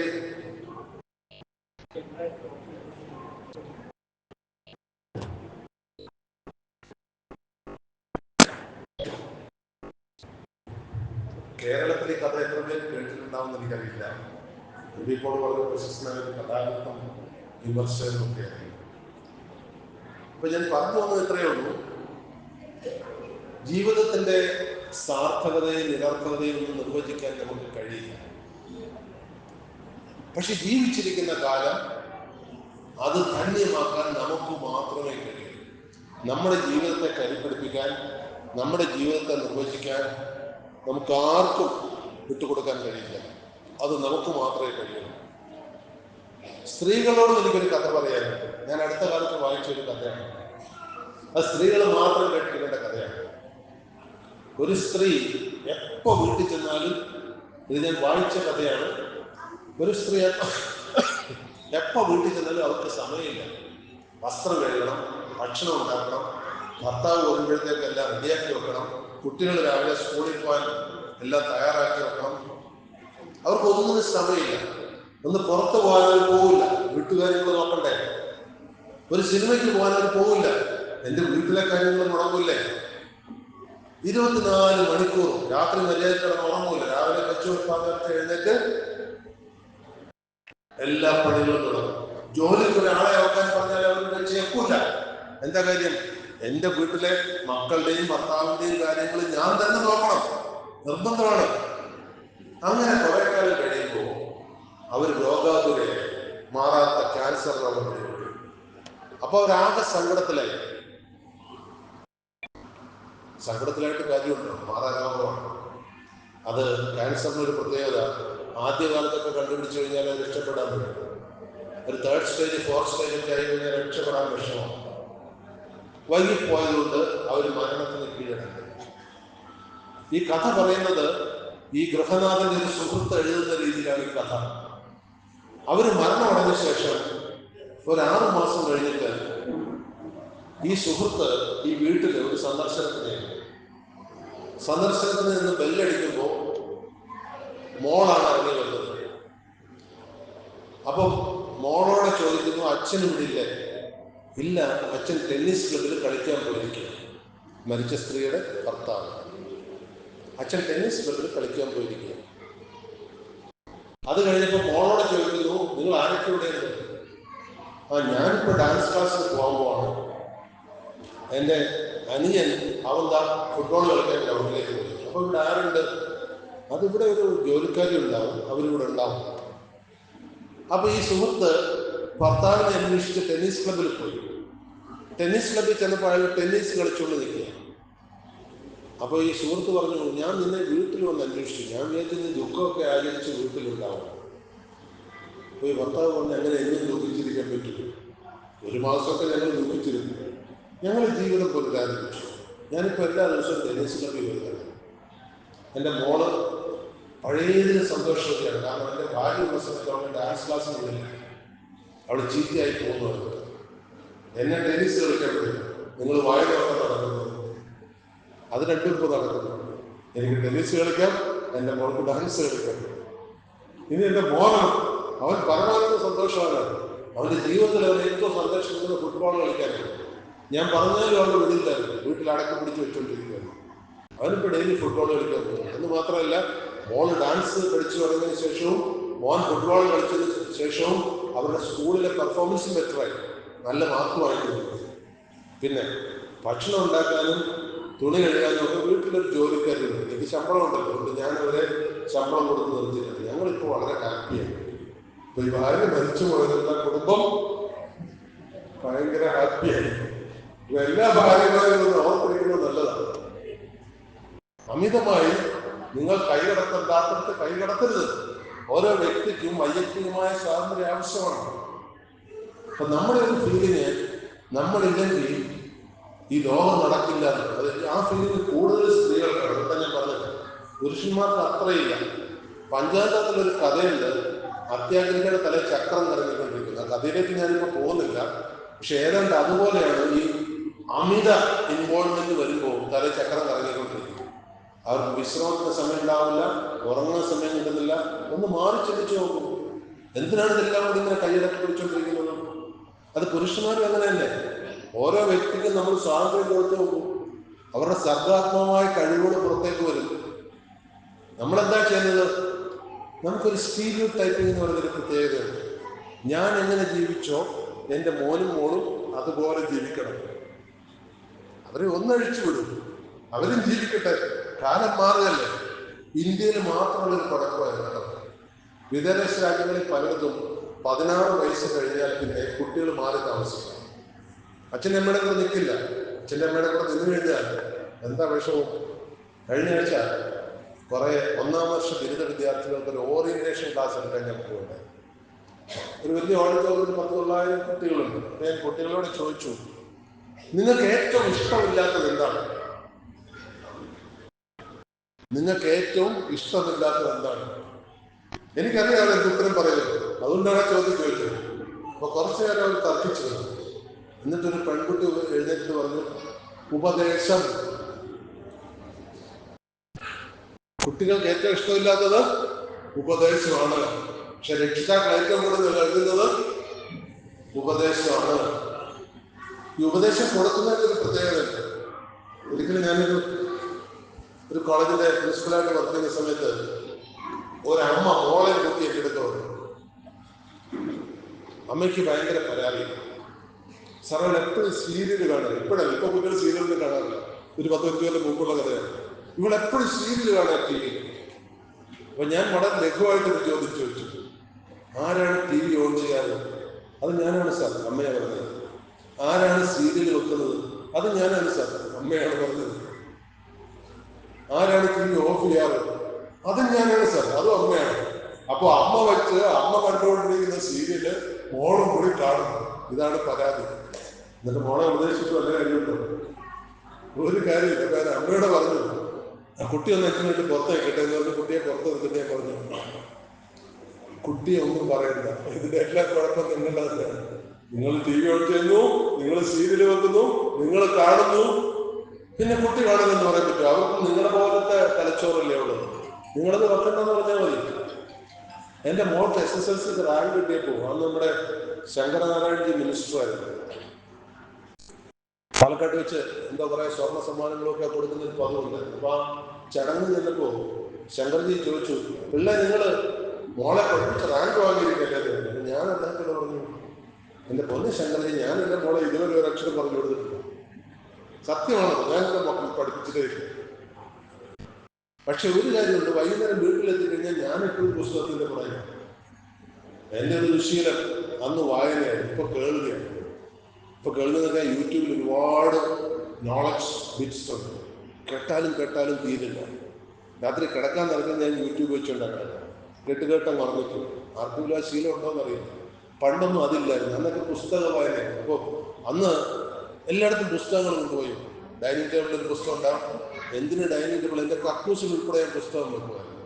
പലതിനെ കളിയാക്കിയിട്ടുണ്ട്. എല്ലായിടത്തും പുസ്തകം വെച്ചു. അപ്പോൾ ഒരു 5 മിനിറ്റ് കിട്ടുമ്പോൾ ഇതൊക്കെ വായിക്കാൻ പറ്റും. അപ്പൊ ഞാൻ വീട്ടിൽ വന്നു കഴിഞ്ഞാൽ ഇതായിരിക്കും പണി. അപ്പൊ ഞാൻ അദ്ദേഹത്തോട് പറഞ്ഞു, ഞാൻ ഇതുവരെ എൻ്റെ കുട്ടികളെ പഠിപ്പിച്ചിട്ട്, പക്ഷേ ഞാൻ വീട്ടിൽ വന്നു കഴിഞ്ഞാൽ വായനയാണ്. എൻ്റെ ഭാര്യ വന്നു കഴിഞ്ഞാലും വായനയാണ്. കുട്ടികൾക്ക് ഇതെന്താ വഴി? അവർക്ക് വേറെ വഴിയില്ല. ഞങ്ങൾ വായിച്ചുകൊണ്ടിരിക്കുന്നവർക്കൊന്ന് ടി വി വെക്കാൻ പറ്റുമോ? അവരും വന്ന് വായിക്കും. അങ്ങനെയാണ് 2 കുട്ടികൾക്ക് ഈ വായനാശീലം ഉണ്ടായത്. ഞങ്ങൾ പഠിപ്പിച്ചിട്ടില്ല. അപ്പോ കുട്ടികളെ പഠിപ്പിക്കണമെങ്കിൽ ആദ്യം ചെയ്യേണ്ടതാണ്, അച്ഛൻ എന്തെങ്കിലും പഠിച്ചാൽ മതി. ഇതിന് വലിയ ട്രെയിനിങ് ഒന്നും ആവശ്യമില്ല. നമ്മൾ അത് ഉപദേശിച്ചൊന്നും നന്നാക്കാൻ പറ്റില്ല. തലമുറയുടെ വ്യത്യാസങ്ങളാണ്. നിങ്ങൾക്കിനി അത് പ്രയോഗിക്കാൻ പറ്റുന്നത് നിങ്ങളുടെ പേരക്കുട്ടികളുടെ അടുക്കലാണ്. കാരണം മക്കളെ വളർത്തുന്ന കാലം നമുക്ക് കഴിഞ്ഞു. പക്ഷെ പേരക്കുട്ടികളെ വളർത്താൻ പോകുമ്പോൾ നമുക്കുണ്ടാകുന്ന ഒരു തകരാറുണ്ട്. ശ്രദ്ധിക്കണം, പേരക്കുട്ടികളുടെ മേൽ നിങ്ങൾക്ക് അവകാശമില്ല. പല അപ്പൂപ്പന്മാർക്കും അമ്മമ്മമാർക്കും ഇതറിയില്ല. പേരക്കുട്ടികളുടെ മേൽ അവകാശമുള്ളത് അച്ഛനും അമ്മയ്ക്കുമാണ്. അതുകൊണ്ട് പലരും കയറി നമ്മൾ നമ്മുടെ കുട്ടികളെ വളർത്തിയതുപോലെ നമ്മുടെ പേരക്കുട്ടികളെ വളർത്താൻ ശ്രമിക്കുമ്പോൾ അവരുടെ അച്ഛനമ്മമാർ കയറി പ്രതികരിക്കും.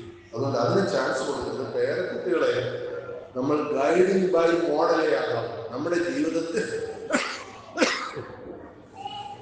എന്റെ അപ്പൂപ്പൻ, അദ്ദേഹം ഒരു സ്കൂൾ അധ്യാപകൻ. അപ്പൂപ്പൻ്റെ അടുത്ത് ചെല്ലുമ്പോഴൊക്കെ അപ്പൂപ്പൻ എന്നോട് ചോദിക്കും, നീ പ്രൈഡ് ആൻഡ് പ്രിവിലേജ് വാങ്ങിച്ചിട്ടുണ്ടോ? നീ ഹിസ്റ്ററി ഫിലോസഫി വായിച്ചിട്ടുണ്ടോ? നീ ഇന്റർപ്രിട്ടേഷൻ ഓഫ് ഡ്രീംസ് വായിച്ചിട്ടുണ്ടോ? അപ്പൊ ഞാനിങ്ങനെ കണ്ണു തള്ളി. അപ്പൂപ്പൻ എന്തൊക്കെയായി ചോദിക്കുന്നത്? ഈ പുസ്തകങ്ങളൊക്കെ എവിടെ കിട്ടും? അപ്പൊ ഞാൻ അപ്പൂപ്പൻ്റെ ചോദിക്കും, ഈ പുസ്തകങ്ങളൊക്കെ എവിടെ കിട്ടും അപ്പൂപ്പ? അപ്പൊ അപ്പൂപ്പൻ പറയും, ഇതൊക്കെ ലൈബ്രറി കിട്ടും. നീ പഠിക്കുന്ന സ്കൂളിലും കോളേജിലൊക്കെ ലൈബ്രറികൾ ഉണ്ടാവും. അങ്ങനെയാണ് ഈ പുസ്തകം അപ്പൂപ്പന്റെ പ്രേരണ എങ്ങനെയാണ്? അപ്പൂപ്പനൊരിക്കൽ എന്തൊക്കെ സംസാരിച്ചപ്പോൾ എന്നോട് ചോദിച്ചു, നീ ഏത് ഗ്രാമർ പുസ്തകമാണ് വായിച്ചിട്ടുള്ളത്? ഞാനൊന്ന് 9ാം ക്ലാസ്സിൽ പഠിക്കണമോ? അപ്പൊ ഞാൻ പറഞ്ഞു, ഞാൻ ഒരു ഗ്രാമർ പുസ്തകവും വായിച്ചിട്ടില്ല.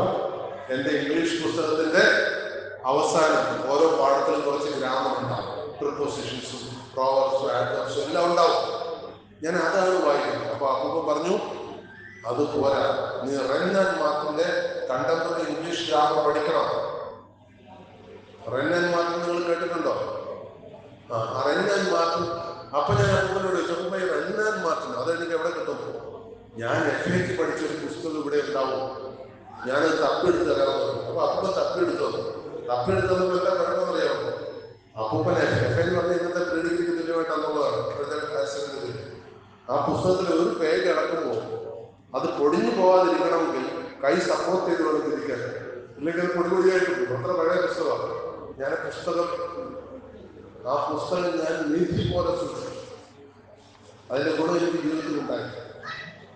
അതിന്റെ ഗുണം എൻ്റെ ജീവിതത്തിൽ മൊത്തം എനിക്ക് ഭാഷയെ കൈകാര്യം ചെയ്യാനുള്ള കഴിവ് തന്നത് ഈ പുസ്തകമാണ്. ഈ പുസ്തകം നിങ്ങളുടെ ആരാധനയിൽ കയ്യിലുണ്ടെങ്കിൽ നിങ്ങളുടെ പേരക്കുട്ടികൾക്ക് കൊടുത്ത് വായിക്കാൻ പറയണം.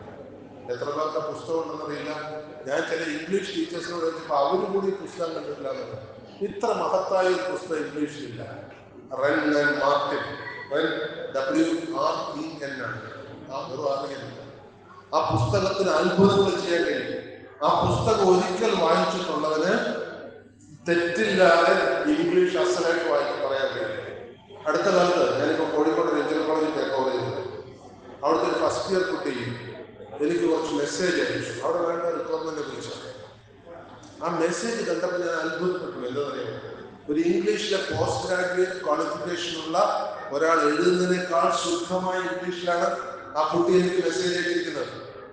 ഇപ്പൊ സാധാരണ കുട്ടികളായിരിക്കുന്ന മെസ്സേജ് അറിയില്ലേ, ഇംഗ്ലീഷില്ല, മലയാളമല്ല, മംഗ്ലീഷ്. അത് വായിച്ചെടുക്കുന്നതൊക്കെ പണിയാണ്. എനിക്ക് പലപ്പോഴും ബുദ്ധിമുട്ട് തോന്നാറുണ്ട്. അത് വായിക്കണമെങ്കിൽ മലയാളം വായിക്കാം, പക്ഷെ ഇംഗ്ലീഷ് വായിക്കാം. ഇത് രണ്ടുമല്ല, ഇംഗ്ലീഷ് ലിപിയിൽ മംഗ്ലീഷ് എഴുതിയായി. പക്ഷെ ഈ പറഞ്ഞ മെസ്സേജ് കണ്ടിട്ട് ഞാൻ അത്ഭുതപ്പെട്ടു പോയി. ഞാൻ കുട്ടിയോട് ചോദിച്ചു. അപ്പൊ തന്നെ ഞാൻ മെസ്സേജ് റിപ്ലൈ ചോദിച്ചു, which English grammar book you are studying? അപ്പൊ ഉടൻ മറുപടി ഒന്നും Wren and Martin. That is end of it. Wren and മാർട്ടിനെ കുട്ടി പഠിച്ചിട്ടുണ്ടെങ്കിൽ ശുദ്ധമായ ഇംഗ്ലീഷില് എഴുതാൻ അതിന് കഴിഞ്ഞിരിക്കും. പിന്നെ ഒന്നും ചോദിക്കേണ്ടതില്ല. എനിക്ക് മനസ്സിലായി. ആ കുട്ടിയെ പുസ്തകം ഹൃദയസ്ഥമാക്കിയിട്ടുണ്ടെങ്കിൽ ഒരു ഗ്രാമർ മിസ്റ്റേക്കും ഇല്ലാതെ, ഒരു സ്പെല്ലിംഗ് മിസ്റ്റേക്കും ഇല്ലാതെ, ഒരു പ്രൊപ്പോസിഷനും തെറ്റാതെ അതിന് എഴുതാൻ കഴിയണമെങ്കിൽ അപ്പോൾ വായനയുടെ ഗുണം ഇന്നും കുട്ടികൾക്കുണ്ട്. പക്ഷെ നമ്മുടെ കുഴപ്പം എന്താണെന്നറിയാമോ? ഞാൻ മുമ്പ് പറഞ്ഞ അമ്മയെ പോലെ, ഞാൻ നിർത്തേണ്ട സമയമാകുമ്പോൾ പറയണം കേട്ടോ, കാരണം MP വരാൻ വൈകുമെന്നാണ് ഞാൻ അറിഞ്ഞത്. എനിക്കറിയാം. അതുകൊണ്ട് നിങ്ങൾ അത്രയും സമയം ബോറാകാതിരിക്കണം എന്നുള്ളൊരു ചിന്തയും കൂടെ മനസ്സിലുണ്ടായിരുന്നു. ഞാൻ ഈ KSSP-യുടെ യോഗത്തിൽ അടുത്ത കാലത്തിൽ പങ്കെടുത്തിട്ടില്ല. ഞാൻ റിട്ടയർ ചെയ്തതിനു ശേഷം ആദ്യമായിട്ടാണ് ഈ യോഗത്തിൽ പങ്കെടുക്കുന്നത്. പെൻഷനേഴ്സിൽ ഞാൻ റിട്ടയർ ചെയ്തതിൽ ഒരുപാട് യോഗത്തിൽ അതിഥിയായിട്ട് പങ്കെടുത്തു. അന്ന് KSSP-യുടെ യോഗത്തിൽ പങ്കെടുത്തിട്ടുണ്ട്. KSSP-യുടെ ജില്ലാ തലത്തിലും സംസ്ഥാന തലത്തിലും ഒക്കെയുള്ള യോഗങ്ങളിൽ ഇതുപോലെ പോയി അരമണിക്കൂർ, 1 മണിക്കൂറും 2 മണിക്കൂറൊക്കെ നിന്ന് സംസാരിച്ചു. റിട്ടയർ ചെയ്തതിനു ശേഷം KSSP-യുടെ മലമ്പുഴ നിയോജകമണ്ഡലത്തിന്റെയും അടുത്ത പഞ്ചായത്തിന്റെയും ഭാരവാഹികൾ ശ്രീ ഗുരുദാനന്ദന്റെ നേതൃത്വത്തിൽ എന്തൊക്കെ വന്ന് മെമ്പർഷിപ്പ് ഒക്കെ തന്നു പോയിട്ടുണ്ട്. പക്ഷെ ഒരു യോഗത്തിന് ഞാൻ ഇതുവരെ പങ്കെടുത്തിട്ടില്ല. വളരെ കാലത്തിന് ശേഷം. മാത്രമല്ല, ഞാൻ റിട്ടയർ ചെയ്തതിന് 1 വർഷം മുമ്പ് എൻ്റെ 2 കാല് ഒരു കാർ ആക്സിഡന്റ്. 2 കാല് പൊട്ടിന് താഴെ വെച്ച് സ്റ്റീലൊക്കെ പിടിപ്പിക്കുന്നുണ്ട്. അപ്പോൾ അതുകൊണ്ട് കുറച്ചാൾ റിട്ടയർ ചെയ്ത് കുറച്ചാളത്തേക്ക് വടിയൊക്കെ കുത്തിയായിരുന്നു ഞാൻ നടക്കുന്നത്. പക്ഷെ ഇപ്പം നടക്കാൻ വടിയൊന്നും വേണ്ട, എന്നാലും സ്റ്റെപ്പ് കയറുമ്പോൾ കുറച്ച് ബുദ്ധിമുട്ടുണ്ട്. എന്ന് വിചാരിച്ചൊരു ദിവസം 3-4 പരിപാടിക്കുള്ളൂ. ഇന്ന് രാവിലെ മറ്റൊരു പരിപാടി കഴിഞ്ഞാൽ ഇങ്ങോട്ട് വന്നു. ഉച്ചയ്ക്ക് വേറെ പരിപാടി. അതുകൊണ്ട് കാലൊടിഞ്ഞതുകൊണ്ട് വീട്ടിലിരിക്കാൻ വളരെ എളുപ്പമാണ്. എൻ്റെ കാലൊടിഞ്ഞു കഴിഞ്ഞപ്പോൾ കാഴ്ചയ്ക്ക് വന്നവരൊക്കെ പറഞ്ഞു, ഇനി ഇദ്ദേഹം നടക്കാനുള്ള സാധ്യത വളരെ കുറവാണ്. 2 കാലും ഒടിഞ്ഞു, കൈയും ചെറുതായിട്ട് ഒടിഞ്ഞു. ഇനി ഇദ്ദേഹം നടക്കാനുള്ള സാധ്യത കുറവാണ്. ചൈനയിൽ ഒരു കസേര ഉണ്ടത്രേ, ഓൺലൈനിൽ കിട്ടും. 1.5 ലക്ഷം രൂപയാണ്. മോട്ടറൈസ്ഡ് ആണ്. ബട്ടൺ അമർത്തിയാൽ മതി, അങ്ങോട്ട് പോകാം, ഇങ്ങോട്ട് തിരിയാം. ഭയങ്കര സൗകര്യമാണ്. എൻ്റെ ഭാര്യയുടെ അടുത്ത് വന്ന് പലരും ഉപദേശിച്ചു, ആ കസേര തുറന്നെങ്കിൽ വരുത്തു. അപ്പോൾ ഭാര്യ ഉടനെ മോനോട് ചോദിച്ചു, മോന് മെഡിക്കൽ ബാക്ക്ഗ്രൗണ്ടാണ്, മോനോട് ചോദിച്ചു, പറഞ്ഞു ആ കസേര നല്ലതാണ്, വേണമെങ്കിൽ വരുത്താമെന്നുണ്ട്. രണ്ടുപേരും കൂടെ എൻ്റെ മുന്നിലെത്തി കസേര വാങ്ങുന്ന തീരുമാനമാണ്. ഓടിച്ചേർന്നിട്ട് വരും, ഇനി മേലാവർത്താനം പറഞ്ഞേക്കുന്നത് എന്താ കാര്യം? നമുക്കൊക്കെ ഉള്ളൊരു കുഴപ്പമാണ്, ഒരു കംഫർട്ട് സോൺ കിട്ടിയാൽ നമ്മളെ ആ കസേര ഭയങ്കര കംഫർട്ടാണ്, നടക്കണ്ട, ഇരുന്നാൽ മതി, ബട്ടൺ അമർത്തി അങ്ങോട്ടും ഇങ്ങോട്ടും കൊണ്ടുപോകും, ഭക്ഷണം കഴിക്കാനുള്ള സംവിധാനം ഉൾപ്പെടെ അതിലുണ്ട്. അങ്ങനെ ഒരു കസേരയിൽ ഞാൻ ഇരുന്നെങ്കിൽ ഇപ്പോഴും അതിലിരുന്നേരും നിങ്ങളുടെ മുന്നിൽ വന്ന് നിൽക്കാൻ കഴിയില്ല. നമ്മുടെ ജീവിതത്തിൽ പഠിക്കേണ്ട ഒരു പാഠമാണ്, ഒരിക്കലും കംഫർട്ട് സോണിൽ നിൽക്കരുത്, ഒരിക്കലും കംഫർട്ട് സോണിൽ നിൽക്കരുത്. കംഫർട്ട് സോണിൽ നമ്മൾ എപ്പോൾ നിന്ന് പോയോ നമ്മുടെ വളർച്ച അവരുടെ മുരടിക്കുകയാണ്. എനിക്ക് മുമ്പ് ഒരു അനുഭവം ഉണ്ടായി. ഞാൻ 43 വയസ്സുള്ളവരാണ് എഞ്ചിനീയറിംഗ് കോളേജ് പ്രിൻസിപ്പലായിട്ട് എനിക്കൊരു വാഗ്ദാനം കിട്ടിയത്. അന്ന് ഉമ്മൻചാണ്ടി ഗവൺമെൻറ്റാണ്. അപ്പോൾ ഉമ്മൻചാണ്ടി ഗവൺമെൻറ്റിലെ ട്രാൻസ്പോർട്ട് മന്ത്രി ശ്രീ ശക്തൻ അദ്ദേഹം ഒരു ദിവസം എന്നെ വിളിച്ചിട്ട് പറഞ്ഞു, തിരുവനന്തപുരത്ത് എഞ്ചിനീയറിംഗ് കോളേജിലെ പ്രിൻസിപ്പലായിട്ട് ഡെപ്യൂട്ടേഷൻ ഇറങ്ങുന്നു. അപ്പം ഞാൻ എൻ്റെ കുടുംബാംഗങ്ങളോടൊക്കെ സംസാരിച്ചപ്പോൾ എല്ലാവരും ചോദിക്കുന്നു, വേറെ പണിയില്ലേ, പാലക്കാട് എഞ്ചിനീയറിംഗ് കോളേജ് നല്ല ശമ്പളം വാങ്ങിച്ച് ജീവിച്ചുകൊണ്ടിരിക്കുന്നുണ്ട്, തൊട്ട് വീടുമുണ്ട്. അപ്പം എൻ്റെ മനസ്സിൽ വർക്കൗട്ട് ചെയ്തത് ഈ തത്വം, ഇത് ഡെയിൽ കാർണഗി എന്ന് പറഞ്ഞൊരു മനഃശാസ്ത്രജ്ഞൻ, ഡെയിൽ കാർണഗി, അദ്ദേഹത്തിൻ്റെ പുസ്തകങ്ങളൊക്കെ എഴുതാറുണ്ട്. Never stay in your comfort zone. എൻ്റെ വീട്ടിൽ നിന്ന് നടന്നു പോകുന്ന ജോലി, എൻ്റെ കുഞ്ഞുങ്ങളുടെ ഒപ്പം ജീവിക്കാവുന്ന ജോലി, അല്ലെ എനിക്കെന്നും അമ്പലത്തിൽ പോകാൻ പറ്റുന്ന ജോലി, ഇങ്ങനെയൊക്കെയുള്ള കംഫർട്ട് സോൺ തേടിക്കഴിഞ്ഞാൽ നമ്മുടെ വളർച്ച അവിടെ നിർദ്ദേശിക്കും. പെട്ടെന്ന് എൻ്റെ മനസ്സിൽ ഒതുക്കറിയതാണ്. അപ്പോൾ മന്ത്രി വിളിച്ച സമയത്ത് ഞാൻ പറഞ്ഞു, ഞാൻ അങ്ങോട്ട് തിരിച്ചു വിളിച്ച് പറയാം സാർ, ഞാനത് ആലോചിക്കട്ടെ തോന്നി. ഇപ്പം എല്ലാവരുടെയും ചോദിക്കുമ്പോൾ എല്ലാവരും ചോദിക്കും വേറെ പണിയില്ലേ. ഒന്നാമത് ഈ പ്രിൻസിപ്പൽ പണി എന്ന് വെച്ചാൽ തല്ലുകൊടുത്ത പണിയാണ്, അറിയില്ലോ. അത് തിരുവനന്തപുരത്ത് നാഷണൽ ഹൈവേയുടെ സൈഡിൽ എല്ലാവരും മനസ്സിലാക്കി. പക്ഷെ ഞാൻ പറഞ്ഞു ഇല്ല, ഞാൻ പോകണം. അങ്ങനെ ഞാൻ ആ പ്രിൻസിപ്പൽ പണി ചെയ്തത്. കുറച്ച് കാലം അവിടെ ഡെപ്യൂട്ടേഷൻ ഉണ്ടായിരുന്നു. പക്ഷേ ആ പ്രിൻസിപ്പൽ പണി കുറച്ചു കാലം ചെയ്തപ്പോഴത്തേക്ക് തിരുവനന്തപുരത്തിൻ്റെ കോണ്ടാക്ട് ഉള്ളിൽ എനിക്ക് കിട്ടിയെന്നുള്ളതാണ്. ഇപ്പോഴും അത് ഞാൻ ഉപയോഗപ്പെടുന്നു. നോക്കൂ, നമ്മുടെ കംഫർട്ട് സോൺ ബ്രേക്ക് ചെയ്യാൻ കഴിഞ്ഞാൽ മാത്രമേ, ഞാനിത് പറയാൻ കാരണം റിട്ടയർ ചെയ്ത് കഴിഞ്ഞ് കംഫർട്ട് സോൺ ബ്രേക്ക് ചെയ്യും. നമ്മൾ റിട്ടയർ ചെയ്തിട്ട് പെൻഷൻ കിട്ടി കഴിഞ്ഞ് കഴിഞ്ഞാൽ വീട്ടിൽ സ്വസ്ഥമായിട്ട് ഇരിക്കാമെന്ന് നിങ്ങൾ തീരുമാനിച്ചാൽ നിങ്ങളുടെ ജീവിതത്തിൻ്റെ അതായി മാറ്റും. പിന്നെ മാറ്റാൻ പ്രശ്നമാണ്. എപ്പോഴൊക്കെ അവസരം കിട്ടുന്നോ നമ്മുടെ ഈ സുഖവാസം അവസാനിപ്പിക്കാൻ ശ്രമിച്ചുകൊണ്ടിരിക്കും. നമ്മൾ എന്ത് സുഖവാസത്തിലേക്ക് മാറുമോ that is the end of your growth profile. അതിനുശേഷം നിങ്ങൾക്ക് പിന്നെ വളർച്ചയില്ല. ഇത് പ്രായമൊന്നും ഒരു പരിമിതിയല്ല. എത്ര പ്രായമായപ്പോൾ ഇതിനോടുള്ളവരിപ്പോൾ ഇന്ന് രാവിലെ ഞാനൊരു ചടങ്ങിൽ പങ്കെടുത്തു. ഞങ്ങൾ 3-4 പേര് ചേർന്ന് ഒരു ചടങ്ങ് ഉദ്ഘാടനം ചെയ്തു. എൻ്റെ കൂടെ അതിൽ നിലവിളക്ക് കൊടുത്തിയ ഒരാൾ 95 വയസ്സുള്ള ആളാണ്. അദ്ദേഹം ഞാൻ വർക്ക് ചെയ്തിരുന്ന എഞ്ചിനീയറിംഗ് കോളേജിൽ ഞാൻ അധ്യാപകനായിട്ട് ജോയിൻ ചെയ്യുമ്പോൾ എനിക്ക് അപ്പോയിൻമെൻ്റ് ഓർഡർ തന്ന പ്രിൻസിപ്പലാണ്. ഇപ്പോൾ 95 വയസ്സുണ്ട്. അപ്പോൾ ഞാൻ ആലോചിച്ചു, അദ്ദേഹം വയ്യ എന്ന് പറഞ്ഞ് വീട്ടിലിരുന്നാൽ എന്താ സ്ഥിതി പറഞ്ഞില്ലല്ലോ. അദ്ദേഹം ആ ചടങ്ങിൽ വന്ന് എനിക്ക് കാലൊടിഞ്ഞുകൊണ്ടാണ് സ്റ്റെപ്പ് കയറാൻ വിഷമം. അദ്ദേഹത്തിന് എല്ലാവരും പ്രായാധിക്യം കൊണ്ട് കുറച്ച് വിഷമമുണ്ട്. പക്ഷെ കാര്യം അപ്പോൾ എവിടെയും നമ്മളെ സ്വയം ലിമിറ്റ് ചെയ്തു. There is only one enemy for you and that is you. നിങ്ങൾക്ക് ഒരേ ഒരു ശത്രുവുള്ളൂ. അതാരാണ്? അത് നമ്മൾ തന്നെയാണ്. നമ്മുടെ ശത്രു നമ്മൾ തന്നെയാണ്. കഴിഞ്ഞ ആഴ്ച ഒരു സഹപ്രവർത്തകൻ എൻ്റെ അടുത്ത് വന്ന് ചോദിക്കുന്നുണ്ടായി, ഒന്ന് കാഷ്വലായിട്ട് പറയണ്ടേ, അത് ചെയ്യാൻ എനിക്ക് പേടിയാണ് സാർ. ഈ പേടി എവിടെ നിന്നുണ്ടാകുന്നു? വളരെ പ്രശസ്തമായ ഒരു മനഃശാസ്ത്ര സന്ദേശമുണ്ട്, calling. You cannot threaten a person who has not fear. നിങ്ങൾക്ക് പേടിയില്ലാത്ത ഒരുവരെ പേടിപ്പിക്കാൻ കഴിയില്ല. ഞാൻ എൻ്റെ ജീവിതവ്രതമായിട്ട് ഞാൻ സ്വീകരിച്ചിട്ടുള്ള ഒരു തത്വമാണ് പേടിയില്ല. അതുകൊണ്ട് ആർക്കും പേടിപ്പിക്കാൻ കഴിയും. പേടിയുള്ളവരെ മാത്രമേ നമുക്ക് പേടിപ്പിക്കാൻ കഴിയുള്ളൂ. അപ്പോൾ ആ വികാരം, പേടി എന്നൊരു വികാരം ആരുടെ മനസ്സിൽ കയറുമോ അത് അവരുടെ വളർച്ചയെ നിയന്ത്രിക്കും. എല്ലാ കാര്യത്തിലും പേടി. ജീവിതത്തെക്കുറിച്ച് പേടി, നാളെയെക്കുറിച്ച് പേടി, സ്വന്തക്കാരെക്കുറിച്ച് പേടി, സാഹചര്യങ്ങളെക്കുറിച്ച് പേടി, മരണത്തെ പേടി, രോഗത്തെ പേടി, എല്ലാം പേടിയാണ്. പേടിച്ചിട്ട് എന്താ കാര്യം? ഒരു കാര്യമില്ല. പേടിക്കുന്നതുകൊണ്ട് ഒന്നും നമുക്ക് മാറ്റിവെക്കാൻ കഴിയില്ല. എം.എൻ. വിജയൻ മാഷ് വളരെ പ്രശസ്തനായ ഒരു പ്രസംഗകനാണ്. അദ്ദേഹം പ്രസംഗിച്ചു കൊണ്ടിരുന്ന വേദിയിൽ കുഴഞ്ഞു വീണ് മരിച്ചയാണ്. അദ്ദേഹം ഇടയ്ക്കിടയ്ക്ക് പ്രസംഗിക്കുമ്പോൾ പറയുമായിരുന്നു, എൻ്റെ ആഗ്രഹം പ്രസംഗിച്ചുകൊണ്ട് മരിക്കണമെന്ന്. നിങ്ങൾ കേട്ടിട്ടുണ്ടെന്നറിയില്ല എം.എൻ. വിജയൻ മാഷ്.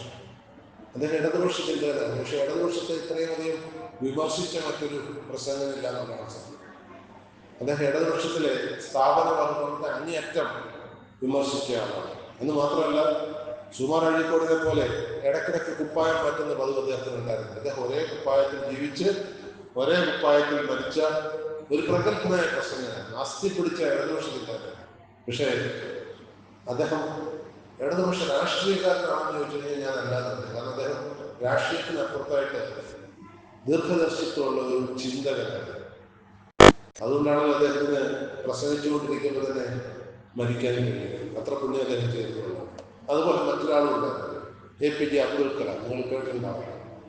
അദ്ദേഹം പ്രസംഗിച്ചുകൊണ്ട് നിൽക്കുമ്പോൾ അദ്ദേഹത്തിന് നെഞ്ചുവേദന അനുഭവപ്പെട്ടു, ഹോസ്പിറ്റലിൽ നിന്ന് മരിക്കുകയും ചെയ്തു. അതൊക്കെ എൻ്റെ ആഗ്രഹം പ്രസംഗിച്ചുകൊണ്ടിരിക്കുമ്പോൾ മരിക്കണമെന്നില്ല, ജോലി എടുത്തുകൊണ്ടിരിക്കുമ്പോൾ മരിക്കണം. ഏത് ജോലിയായാലും മരിക്കും.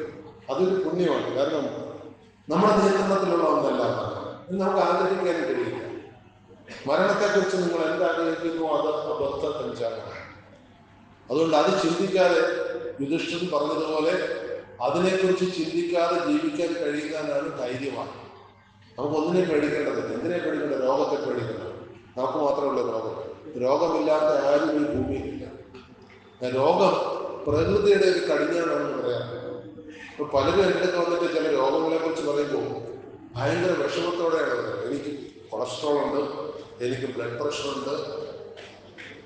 ഇതൊക്കെ നമുക്ക് സ്വയം തോന്നുന്നതാണ്. നമ്മുടെ ശരീരത്തിന് അങ്ങനെ ചില ബൗണ്ട്ലെസ് ഇഫക്ട്സ് ഉണ്ടാവും. നമ്മുടെ ശരീരത്തിന് നമ്മുടെ നിയന്ത്രണത്തിന് അപ്പുറത്തുള്ള ചില കാര്യങ്ങളുണ്ടാകും.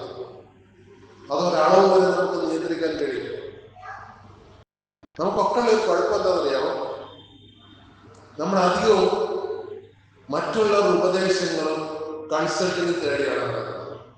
നമുക്ക് ഇടയ്ക്കിടയ്ക്ക് ഇരുന്ന് ഒരു ആത്മവിചാരം നടത്തുന്നത് അതാരും ചെയ്യാറില്ല. ആത്മാവിലേക്ക് ഒരു തീർത്ഥയാത്ര അത് ചെയ്യണം. എന്താണ് ചെയ്യേണ്ടത്?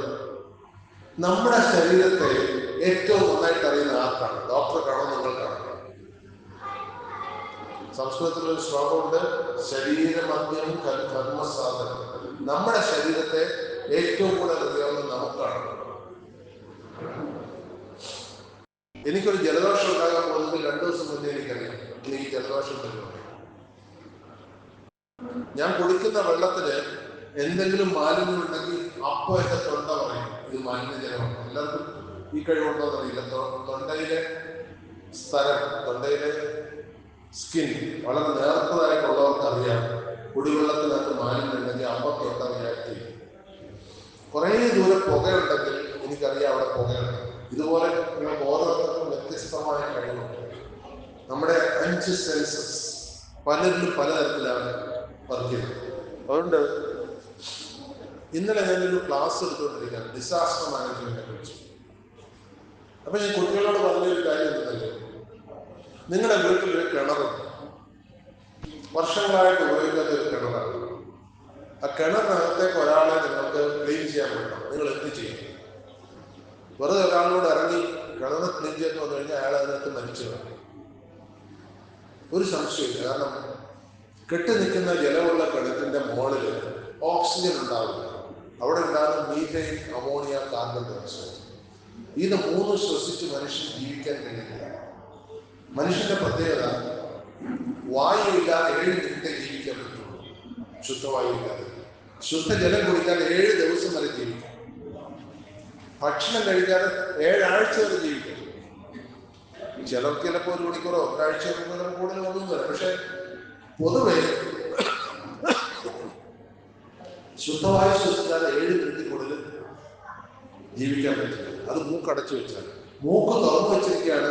അതിനകത്തേക്ക് അശുദ്ധമായി കയറി കഴിഞ്ഞാൽ 2 മിനിറ്റ് ആകുമ്പോഴത്തേക്ക് മരിച്ചു പോകും. അപ്പൊ അതുകൊണ്ട് നിങ്ങളുടെ വീട്ടില് ഉപയോഗിക്കാതെ കിടക്കുന്ന ഒരു കിണറുണ്ടെങ്കിൽ അതിനകത്തേക്ക് ഒരാളെ ക്ലീൻ ചെയ്യാൻ അയക്കണമെങ്കിൽ നിങ്ങൾ എന്ത് ചെയ്യുമെന്നാണ് കുട്ടികളോട് ചോദിച്ചത്. അവർക്കത് പഠിക്കണം. ഡിസാസ്റ്റർ മാനേജ്മെന്റ് ഒരു വിഷയമാണ്. അപ്പോൾ കുട്ടികൾ ഇങ്ങനെ ഇരിക്കുകയാണ്. ഒരു കുട്ടി പറഞ്ഞു, അത് പുറകിൽ ഒരു ഓക്സിജൻ സിലിണ്ടർ കെട്ടി വെച്ചിട്ട് അതിന്റെ നോസിലൂടെ കണക്ട് ചെയ്തിട്ട് ആളെ ഇറക്കിയാൽ മതി. പറ്റും. പക്ഷെ ഓക്സിജൻ സിലിണ്ടർ അന്വേഷിച്ച് പോകണ്ടേ? പിന്നെ അതിന് നോസിൽ അന്വേഷിക്കണം, അത് കെട്ടാൻ വേണം, അതിന് ട്രെയിനിങ് വേണം, ബുദ്ധിമുട്ടാണ്. അപ്പൊ ഞാൻ പറഞ്ഞു, വളരെ സിമ്പിളായിട്ട് നമുക്ക് കാര്യമായിരിക്കും. എന്തുകൊണ്ടാണ് കിണർ അപകടകരമായിരിക്കുന്നത്? അതിന്റെ മുകളിൽ അശുദ്ധവായു കെട്ടിക്കിടക്കുന്നത്. നിങ്ങളുടെയൊക്കെ വീട്ടിൽ ഒരു കുടയുണ്ടാവും. ആ കുട ഒന്ന് തുറക്കുക. എന്നിട്ട് ആ കുടക്ക് എന്തായാലും ഒരു ഹുക്കോ അല്ലെങ്കിൽ ഒരു കൊളുത്തോ എന്തെങ്കിലും ഉണ്ടാവും, അല്ലെങ്കിൽ ഒരു നാടോ എന്തെങ്കിലും ഉണ്ട്. അതൊരു കയറ് കിട്ടുക. എന്നിട്ട് ആ കുടക്കകത്ത് 2-3 ചെറിയ കല്ലെടുക്കുക താഴാൻ വേണ്ടിയിട്ട്. എന്നിട്ട് ആ കുട ഇങ്ങനെ തുറന്ന കുട താഴേക്ക് കിണറിൽ താഴ്ച, മേളോട്ട് എടുക്കുക, താഴേക്ക് താഴ്ച, അങ്ങനെ 50 തവണയെങ്കിലും ചെയ്യുക. അപ്പൊ എന്ത് പറ്റും? ആ കിണറിനകത്തുള്ള അശുദ്ധവായു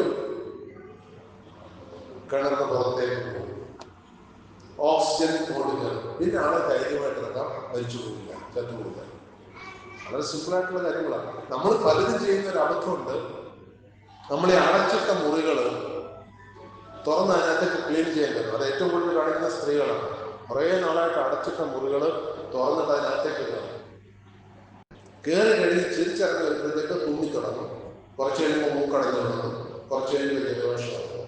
ഇത് നടന്നില്ലെങ്കിലേ അത്ഭുതപ്പെടാറ്. കാരണം അടച്ചിട്ട മുറികളിൽ ജീവിക്കുന്നത് വായു ആവശ്യമില്ലാത്ത ജീവികളാണ്. അതിനെ പാത്തജൻസ് എന്ന് പറയും. സെപ്റ്റിക് പാത്തജൻസ് എന്ന് വെച്ചാൽ ഓക്സിജൻ വേണ്ടാത്ത ജീവികൾ. അതാരൊക്കെയാണ്? Fungus, bacteria, virus.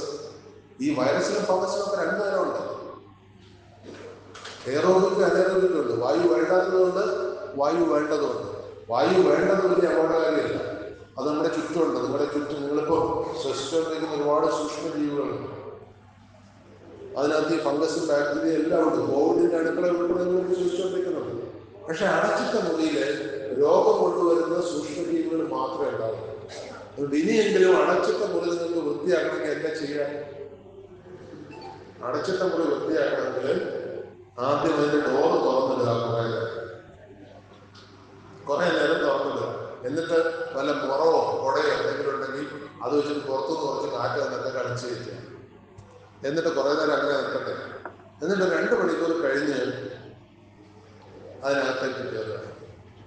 വലിയ അപകടമൊന്നും ഉണ്ടാവില്ല. ഇത് നമ്മൾ ശ്രദ്ധിക്കാത്ത നിസ്സാര കാര്യങ്ങളാണ്. ഈ ചില രോഗങ്ങൾ പടർന്നു പിടിച്ചിട്ടുള്ളത് ഗുഹകളിൽ നിന്നാണെന്ന് പറയാറുണ്ട്. ആഫ്രിക്കൻ ഗുഹകളിൽ. ആഫ്രിക്കൻ ഗുഹകളിലുള്ള പ്രത്യേകത, വർഷങ്ങളായിട്ട് കെട്ടിക്കിടക്കുന്ന വായുവുള്ള ചില സ്ഥലങ്ങളാണ്. ആ ഗുഹകൾക്കകത്ത് പരിവേഷണത്തിന് കയറുന്നവരിൽ ഈ രോഗാണുക്കൾ പകരുകയും അത് രോഗമായിട്ട് അങ്ങനെ ആഫ്രിക്കയിൽ നിന്ന് പകർന്ന ഒരുപാട് രോഗങ്ങളെ കുറിച്ച് ലിസ്റ്റുകളുണ്ട്. അത് ഈ പറഞ്ഞ വായുസഞ്ചാരമില്ലാത്ത സ്ഥലത്തു നിന്നുണ്ട്.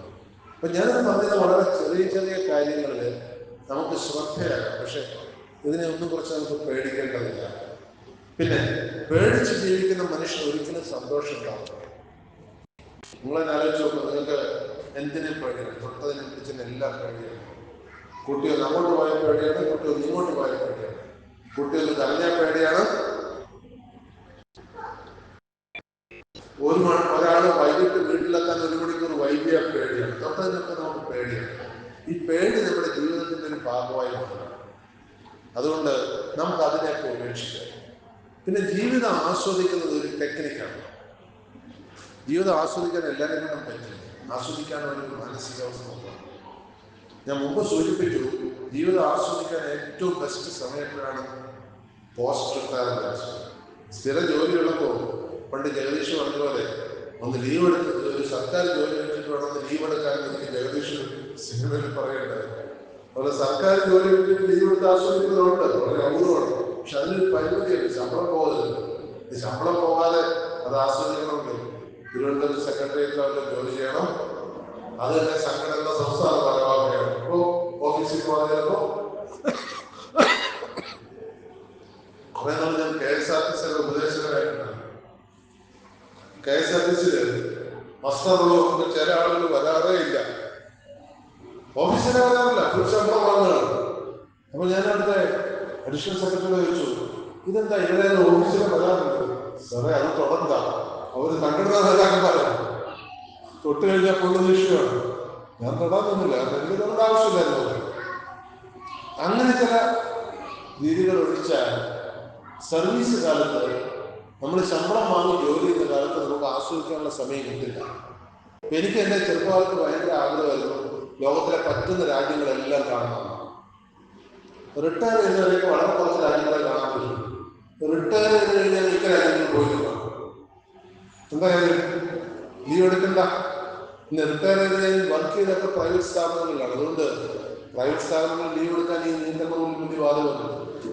അപ്പൊ നിങ്ങൾക്കിപ്പോ ആസ്വദിക്കേണ്ട കാലമാണ്. നിങ്ങൾ വിദേശത്ത് പോകണമെന്ന് ഞാൻ നിർബന്ധം പറയുന്നത്. പക്ഷെ ഇന്ത്യയിൽ തന്നെ നിങ്ങൾ പോയ എത്ര സ്ഥലങ്ങളുണ്ട്? ഒട്ടുമിക്ക സ്ഥലങ്ങൾ പോയിട്ടുണ്ടാവില്ല.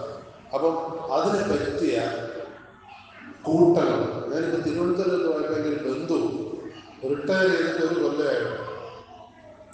3 ആഴ്ച കൈലാസത്തിൽ പോയിരിക്കാൻ ഒരു സ്ത്രീയാണ്. സ്ത്രീകളുടെ ഒരു കൂട്ടായ്മ. അവർ കുറേ സ്ത്രീകൾ ചേർന്ന്, റിട്ടയർ ചെയ്ത കുറേ സ്ത്രീകൾ ചേർന്ന് കൈലാസത്തിൽ പോയി. കൈലാസത്തിൽ പോയത് മാത്രമല്ല, തിരിച്ചു വന്നു കഴിഞ്ഞപ്പോൾ അവരെല്ലാം പേരിന് കുറെ കൈലാസി എന്നൂടെ ചേർത്തു. അതെനിക്ക് സന്തോഷം തോന്നി. ഉഷ എന്നാണ് പേരെങ്കിൽ തിരിച്ചു വരുമ്പോ ഉഷ കൈലാസി. പണ്ട് ഇസ്ലാം സമുദായത്തിൽ ഒരു പദമുണ്ടായിരുന്നു, ഹജ്ജിന് പോയി വന്നു കഴിഞ്ഞാൽ ഇബ്രാഹിം കുട്ടി ഹജ്ജിന് പോയി വന്നു കഴിഞ്ഞാൽ ഇബ്രാഹിം ഹാജിയായി മാറും. അതുപോലെ ഇതൊരു പുതിയ ട്രെൻഡാണ്. ഇനി പേരിന്റെ കൂടെ അങ്ങനെ എഴുതി ചേർക്കണമെന്നില്ല. നിങ്ങളുടെ ജീവിതകാലം വളരെ ലിമിറ്റഡ് ആണ്. നമുക്ക് അത്രേ ഉള്ളൂ. നിങ്ങൾ ദിവസക്കണക്ക് എണ്ണി നോക്കിയാൽ 80 കൊല്ലം ഒരാൾ ജീവിച്ചിരിക്കുന്നു എന്ന് വെച്ചു ശരാശരി. 80 × 365 അത്രയും ദിവസവും നമ്മുടെ ജീവിതത്തിലുള്ളൂ. ഇനി വേറൊരു കാര്യം കൂടെ, അതത്ര സന്തോഷകരമായ കാര്യമല്ല. കേരളത്തിലെ ശരാശരി ആയുസ് 75 അടുപ്പിച്ചുണ്ടെങ്കിലും 65 വയസ്സിന് മുകളിലുള്ളത് കേരളത്തിൽ 14%. ഇത്ര സങ്കടകരമായ കാര്യം. 65 വയസ്സിന് മുകളിലുള്ളവർ കേരള ജനസംഖ്യയിൽ വെറും 14% എന്ന് പറഞ്ഞാൽ കേരള ജനസംഖ്യയിലെ 86% ആളുകളും 65 വയസ്സിന് മുന്നേ മരിച്ചു പോകുന്നു. ഇത് എന്റെ കണക്കല്ല, സർക്കാർ കണക്കാണ്. അപ്പൊ അതുകൊണ്ട് ജീവിച്ചിരിക്കുന്ന കാലത്ത് അതെത്ര കാലമായാലും ശരി, നമുക്ക് എന്തൊക്കെ ആഗ്രഹങ്ങൾ ഇനി ബാക്കിയുണ്ടോ ആരെയും അതിന് കൂട്ടിന് കിട്ടണമെന്നില്ല. ഇപ്പൊ ഞാൻ പലപ്പോഴും ദൂരയാത്രകളൊക്കെ പോകുമ്പോൾ എൻ്റെ മോനോട് ചോദിക്കും, നീ വരുന്നോ? ഇല്ല, എനിക്ക് ഇങ്ങനെ ഡ്യൂട്ടിയുണ്ട്. മോനോടെ ചോദിക്കും, നീ വരുന്നോ? അപ്പൊ മോൻ പറയും, ഇല്ല, എനിക്ക് അവധി കിട്ടില്ല. ഇപ്പൊ ഭാര്യയോടെ ചോദിക്കും, കൂടെ പോരുന്നോ?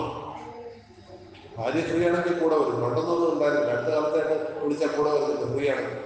ഇനി ഭാര്യ വന്നില്ലെങ്കിലും എനിക്ക് പോകണമെങ്കിൽ ഞാനത് ആരെയും കൂട്ടിയൊക്കെ പോകും. ഇനിയിപ്പോൾ അതിന് കാത്തിരിക്കാൻ പറ്റില്ലല്ലോ. മക്കൾ വരുന്നോ, ഭാര്യ വരുന്നോ എന്നൊന്നും നമുക്ക് കാത്തിരിക്കാൻ പറ്റില്ല. അതുകൊണ്ട് ഈ ഒരു ഘട്ടത്തിൽ നിങ്ങൾ റിട്ടയർ ചെയ്തതിനു ശേഷം എത്ര കാലം ജീവിക്കാൻ കഴിയുന്നോ അത് നമുക്ക് കിട്ടുന്ന ഒരു ബോണസാണ്. അത് 20 കൊല്ലമാകാം, 30 കൊല്ലമാകാം, 40 കൊല്ലമാകാം. ആ ബോണസ് പീരീഡ് നമ്മുടെ ജീവിതത്തിന് നിറം കൊടുക്കാനുള്ള ഒരു കാലഘട്ടമാണ്. അല്ലാതെ നമുക്ക് പ്രാരബ്ധങ്ങൾ പേറാനുള്ള കാലഘട്ടമല്ല. ഈ അടുത്ത കാലത്തായിട്ട് സോഷ്യൽ മീഡിയയിൽ ഒരുപാട് കഥകൾ വരുന്നുണ്ട്. നിങ്ങളൊക്കെ അത് വായിക്കുന്നുണ്ട്. കാരണം ഇപ്പം വാട്സാപ്പ് യൂണിവേഴ്സിറ്റിയിലാണ് പലരും അംഗത്വം എടുത്തിരിക്കുന്നത്. വാട്സാപ്പ്, ഇൻസ്റ്റ, ഫേസ്ബുക്ക്, ഇതിലൊക്കെ നിരവധി കഥകൾ ഇങ്ങനെ വന്നുകൊണ്ടിരിക്കുന്നു. എങ്ങനെ ജീവിക്കണം, എങ്ങനെ നമ്മുടെ ജീവിതത്തെ ചിട്ടപ്പെടുത്തണം. നമ്മൾ പണ്ടൊക്കെ സ്കൂളിൽ 1ാം ക്ലാസ്സിൽ കയറുമ്പോൾ, അന്ന് LKG UKG ഒന്നുമില്ല, അന്ന് 1ാം ക്ലാസ്സിൽ കയറുമ്പോൾ പാട്ട് വഴി കുട്ടികളെ പഠിപ്പിക്കുന്ന ചില രീതികളുണ്ട്. വെളുപ്പിന് എഴുന്നേക്കണം, വെളുത്ത മുട്ടെടുക്കണം, ഓരോരോ കർമ്മങ്ങൾ എന്തൊക്കെ ചെയ്യണം എന്ന് പറഞ്ഞാൽ പാട്ട് വഴി കുട്ടികളെ പഠിപ്പിക്കുന്ന രീതിയാണ്. എനിക്ക് തോന്നുന്നത് സർവീസ് പെൻഷനേഴ്സ് അസോസിയേഷൻ ഒരു ഗൈഡ് ലൈൻ ഉണ്ടാക്കുന്നത് എന്താണ്, റിട്ടയർ ചെയ്ത് കഴിഞ്ഞാൽ എങ്ങനെ ജീവിക്കാൻ പഠിക്കണം പിന്നെയാണ് പഠിക്കേണ്ടത്.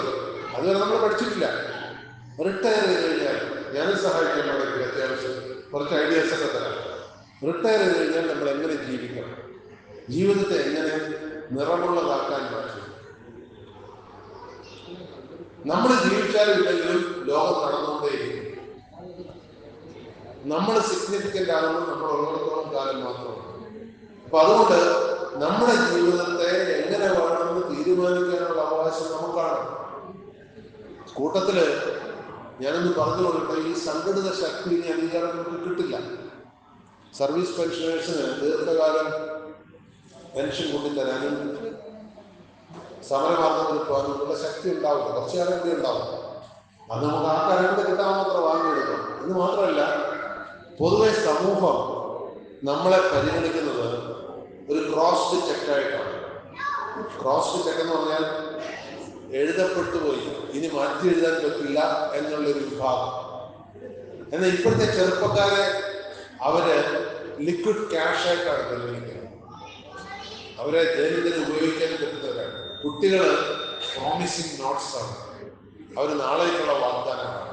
അപ്പൊ നമ്മൾ ഓൾറെഡി ക്രോസ്ഡ് ചെക്കായിട്ട് സമൂഹത്തിന്റെ മുന്നിൽ വരുന്നത് കൊണ്ട് എന്താ കുഴപ്പമെന്ന് വെച്ച് കഴിഞ്ഞാൽ നമ്മളെ ആരും മൈൻഡ് ചെയ്യാറില്ല. കാരണം ക്രോസ് ചെയ്തൊരു ചെക്കിനെ പിന്നെ നമുക്ക് മാറ്റി എഴുതാൻ പറ്റില്ല എന്ന് തോന്നുമ്പോൾ അത് കൊണ്ടു നടക്കാനുള്ള, അത് കൂട്ടി വെക്കാനുള്ള ഒരു പ്രേരണ നമുക്ക് ഉണ്ടാവില്ല. അത് മറ്റൊരാൾക്ക് ക്യാഷ് ചെയ്യാൻ കഴിയില്ല. അപ്പൊ സമൂഹത്തിലെ ക്രോസ്ഡ് ചെക്കായി നമ്മൾ മാറുമ്പോൾ തന്നെ നമ്മൾ ആലോചിക്കുന്ന ഒരു കാര്യം, നമുക്ക് നാളെ പണിവത് നാഗം നരകവും അതുപോലെ.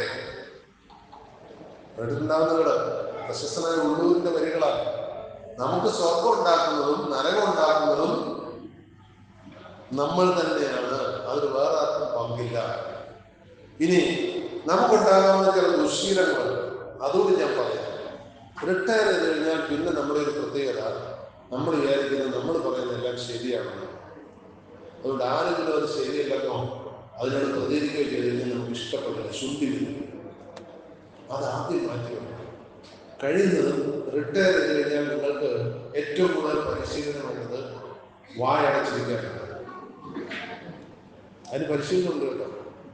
പണ്ട് വിദ്യാർത്ഥിയായിരുന്ന കാലത്ത് ഞാൻ മഹാത്മാഗാന്ധിയുടെ ആത്മകഥ വായിക്കില്ല, മൈ എക്സ്പീരിയൻസ് വിത്ത് ട്രൂത്ത്. നിങ്ങൾ ആരെങ്കിലും വായിച്ചിട്ടുണ്ടെന്നറിയില്ല. പിന്നെ ഞാൻ പുസ്തകം നമ്മുടെ കെ എ ചന്ദ്രൻ, ബഹുമാനായ Shri K A Chandran MLA ആയിരിക്കുമ്പോൾ അദ്ദേഹം മലയാളത്തിലെ പുസ്തകത്തിന്റെ ഒരുപാട് പ്രതികൾ പ്രിന്റ് ചെയ്ത് സൗജന്യമായിട്ട് ഇതുപോലെ യോഗങ്ങളിൽ കൊണ്ട് കൊടുക്കുകയാണ്. ഇപ്പൊ ഉണ്ടോന്നറിയില്ല, ഇപ്പോഴും കൊടുക്കുന്നുണ്ടല്ലേ. അദ്ദേഹം അങ്ങനെ പുണ്യകർമ്മം ചെയ്തിട്ടുണ്ട്. എനിക്ക് ഭാഗ്യത്തിന് അതിന് മുന്നേ തന്നെ അതിന്റെ ഇംഗ്ലീഷ് കോപ്പി വിനോബാജിയുടെ ഒരു സംഘം നമ്മുടെ ശബരി ആശ്രമത്തിൽ ഒരു പരിപാടി കൊണ്ടുവരുന്നുണ്ട്. കുറെ കാലം മുമ്പാണ്.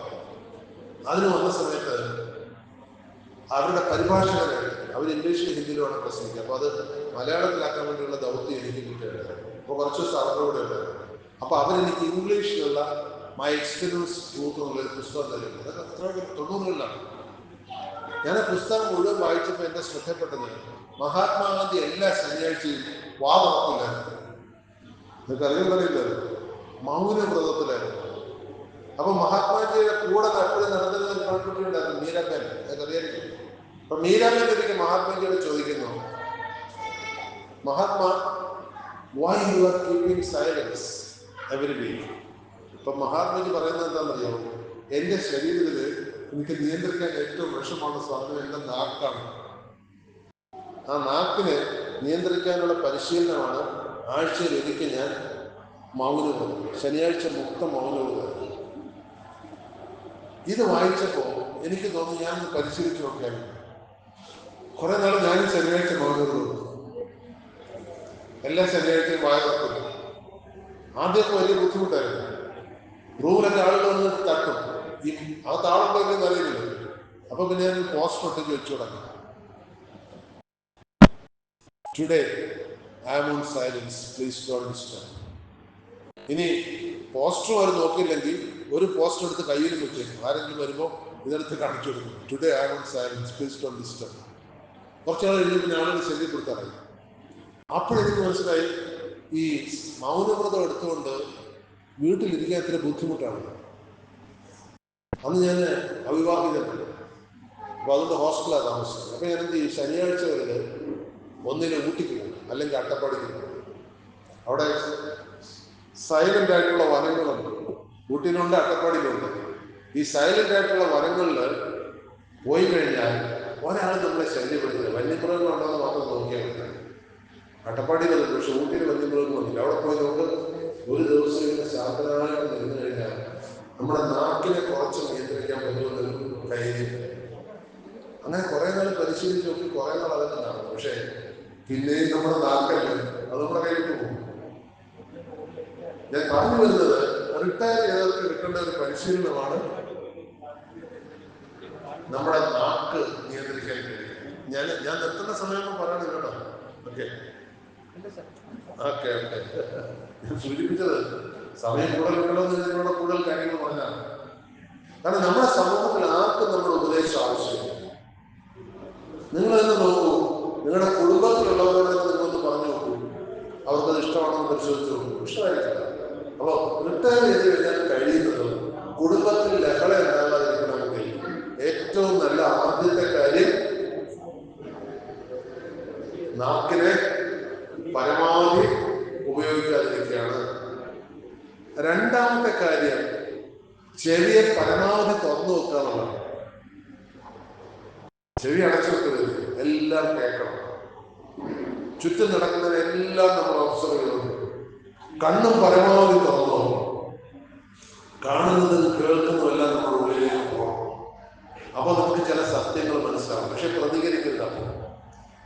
പ്രതികരിക്കണമെങ്കിൽ നിങ്ങൾക്ക് പ്രതികരിക്കണമെന്ന് നിർബന്ധമുള്ള കാര്യങ്ങളിൽ മാത്രമേ പ്രതികരിക്കാവൂ.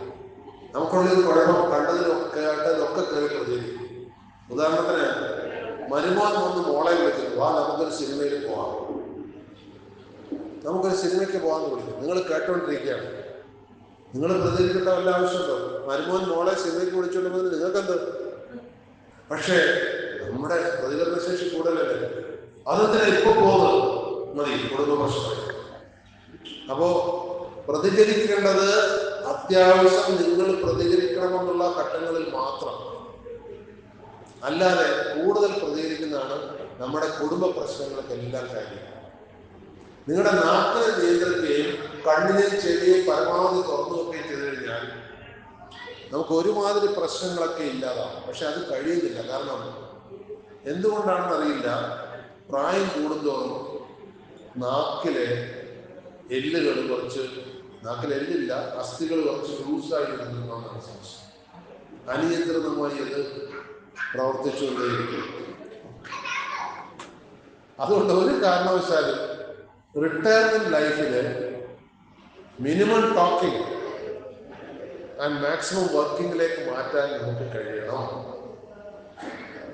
ആ ഒരു ചിന്താരീതിയിലേക്ക് നമുക്ക് മാറാൻ കഴിഞ്ഞാൽ പ്രശ്നങ്ങളിൽ നിന്ന് നമുക്ക് നല്ലൊരു പങ്ക് മാറാൻ കഴിയും. നമ്മളെ അലട്ടുന്ന വേറൊരു പ്രശ്നം രോഗങ്ങളാണ്. മെഡിസിന്റെ കാര്യം ഇവിടെ പറയണ്ടായി. ഞാനിതുവരെ മെഡിസിൻ ഉപയോഗപ്പെടുത്തിയിട്ടില്ല. കാരണം റിട്ടയർ ചെയ്തപ്പോൾ ഞാൻ പ്രൈവറ്റ് ഇൻഷുറൻസ് എടുത്തു, സ്റ്റാർ ഇൻഷുറൻസ്. എന്തെങ്കിലും ആവശ്യത്തെ അവർ കൃത്യമായിട്ട് പൈസ വന്നു. ഈ മെഡിസിന്റെ കാര്യം കേൾക്കുമ്പോൾ തന്നെ എനിക്ക് പേടിയില്ല.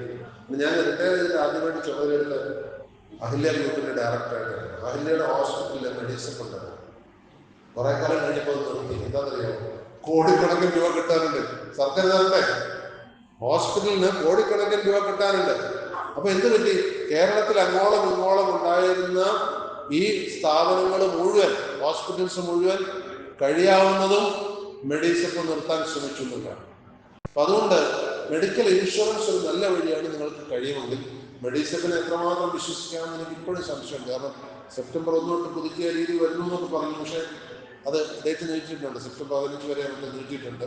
അത് ഏത് ലെവൽ എത്തുമെന്ന് എനിക്കിപ്പോൾ പറയാൻ കഴിയില്ല. അപ്പോൾ കഴിയുന്നതും മെഡിസപ്പ് മാത്രം ഡിപ്പെൻഡ് നിൽക്കാതെ നമുക്ക് അഫോർഡബിൾ ആയിട്ടുള്ള ഏതെങ്കിലും മെഡിക്കൽ ഇൻഷുറൻസ് ഉണ്ടെങ്കിൽ അത് നല്ലത് തന്നെയാണ്. കാരണം എപ്പോഴാണ് എമർജൻസി നമുക്ക് ഉണ്ടാകാം എന്ന് പറയാൻ പറ്റും. ഇപ്പോൾ പല മെഡിക്കൽ ഇൻഷുറൻസ് കമ്പനികളും, പക്ഷെ ഒരു കുഴപ്പം മാത്രമുണ്ട്. ഞാൻ മെഡിക്കൽ ഇൻഷുറൻസ് 42 വയസ്സുള്ളപ്പോൾ എടുക്കുക. അതുകൊണ്ട് ആ തുക ഇങ്ങനെ കണ്ടിന്യൂ ചെയ്ത് പോകാൻ പറ്റും. പുതുതായിട്ട് നിങ്ങൾ ചേരുമ്പോൾ ഒരുപാട് കണ്ടീഷൻസ് വരും, തുക കൂടുതൽ വരും.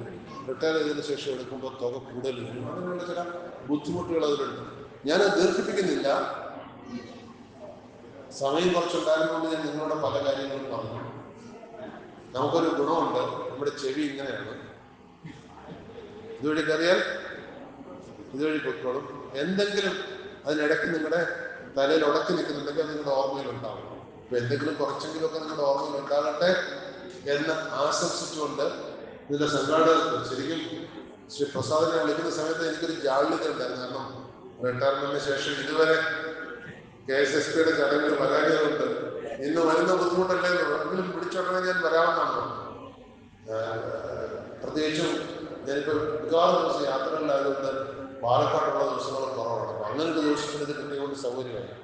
ഇന്നുള്ള പ്രോഗ്രാംസ് ഒക്കെ പാലക്കാട് ചുറ്റിപ്പറ്റി തന്നെയാണ്. അപ്പോൾ ഇതിൻ്റെ സംഘാടകരോട് പ്രത്യേകിച്ച് ശ്രീ പ്രസാദിനോട് ഞങ്ങൾ കുറേ കാലം ഒന്നിച്ച് വർക്ക് ചെയ്തതാണ്. അദ്ദേഹം ഡിപ്പാർട്ട്മെൻറ്റ് വേറെയാണെങ്കിൽ ഞാൻ 1990 എനിക്ക് ലിറ്ററസി മിഷൻ്റെ ഡിസ്ട്രിക്ട് കോർഡിനേറ്ററായിട്ട് ഡെപ്യൂട്ടേഷൻ കുറേ നാൾ വർക്ക് ചെയ്തിട്ടുണ്ട്. അന്ന് US എൻ്റെ ഒപ്പം വർക്ക് ചെയ്തു അല്ലേ വർക്ക് ചെയ്തു. അതെ, ഞാൻ ഒരുപാട് ഡെപ്യൂട്ടേഷനിൽ പോയത് പലരും മറന്നു പോകും. പക്ഷെ അദ്ദേഹത്തെ ഞാൻ മറന്നിട്ടില്ല. അവിടെ വിളിച്ചോണ്ടേ എനിക്ക് ഓർമ്മ അന്ന് എൻ്റെ കൂടെ ഉണ്ടായിരുന്ന ആളാണ് എന്ന് ഓർമ്മ. നന്ദി. നിങ്ങൾക്ക് എല്ലാവർക്കും ശോഭനമായ ഭാവി. എന്ന് മാത്രമല്ല, ഞാൻ ചില ഉപദേശങ്ങളൊക്കെ പറഞ്ഞത് ഉപദേശമായിട്ട് കൂടണ്ട. ഉപദേശം നമുക്ക് ആർക്കും, കുട്ടികൾക്ക് മാത്രമല്ല നമുക്ക് ആർക്കും ഇഷ്ടമല്ല. അതുകൊണ്ട് എല്ലാ ആശംസകളും നേരുന്നു. ഇനി എപ്പോഴെങ്കിലും നമുക്ക് എവിടെയെങ്കിലുമൊക്കെ വെച്ച് കണ്ടുമുട്ടാം. ഞാൻ നിങ്ങളോട് പറഞ്ഞ കാര്യം എല്ലാം റെക്കോർഡ് ചെയ്തിട്ടുണ്ട്.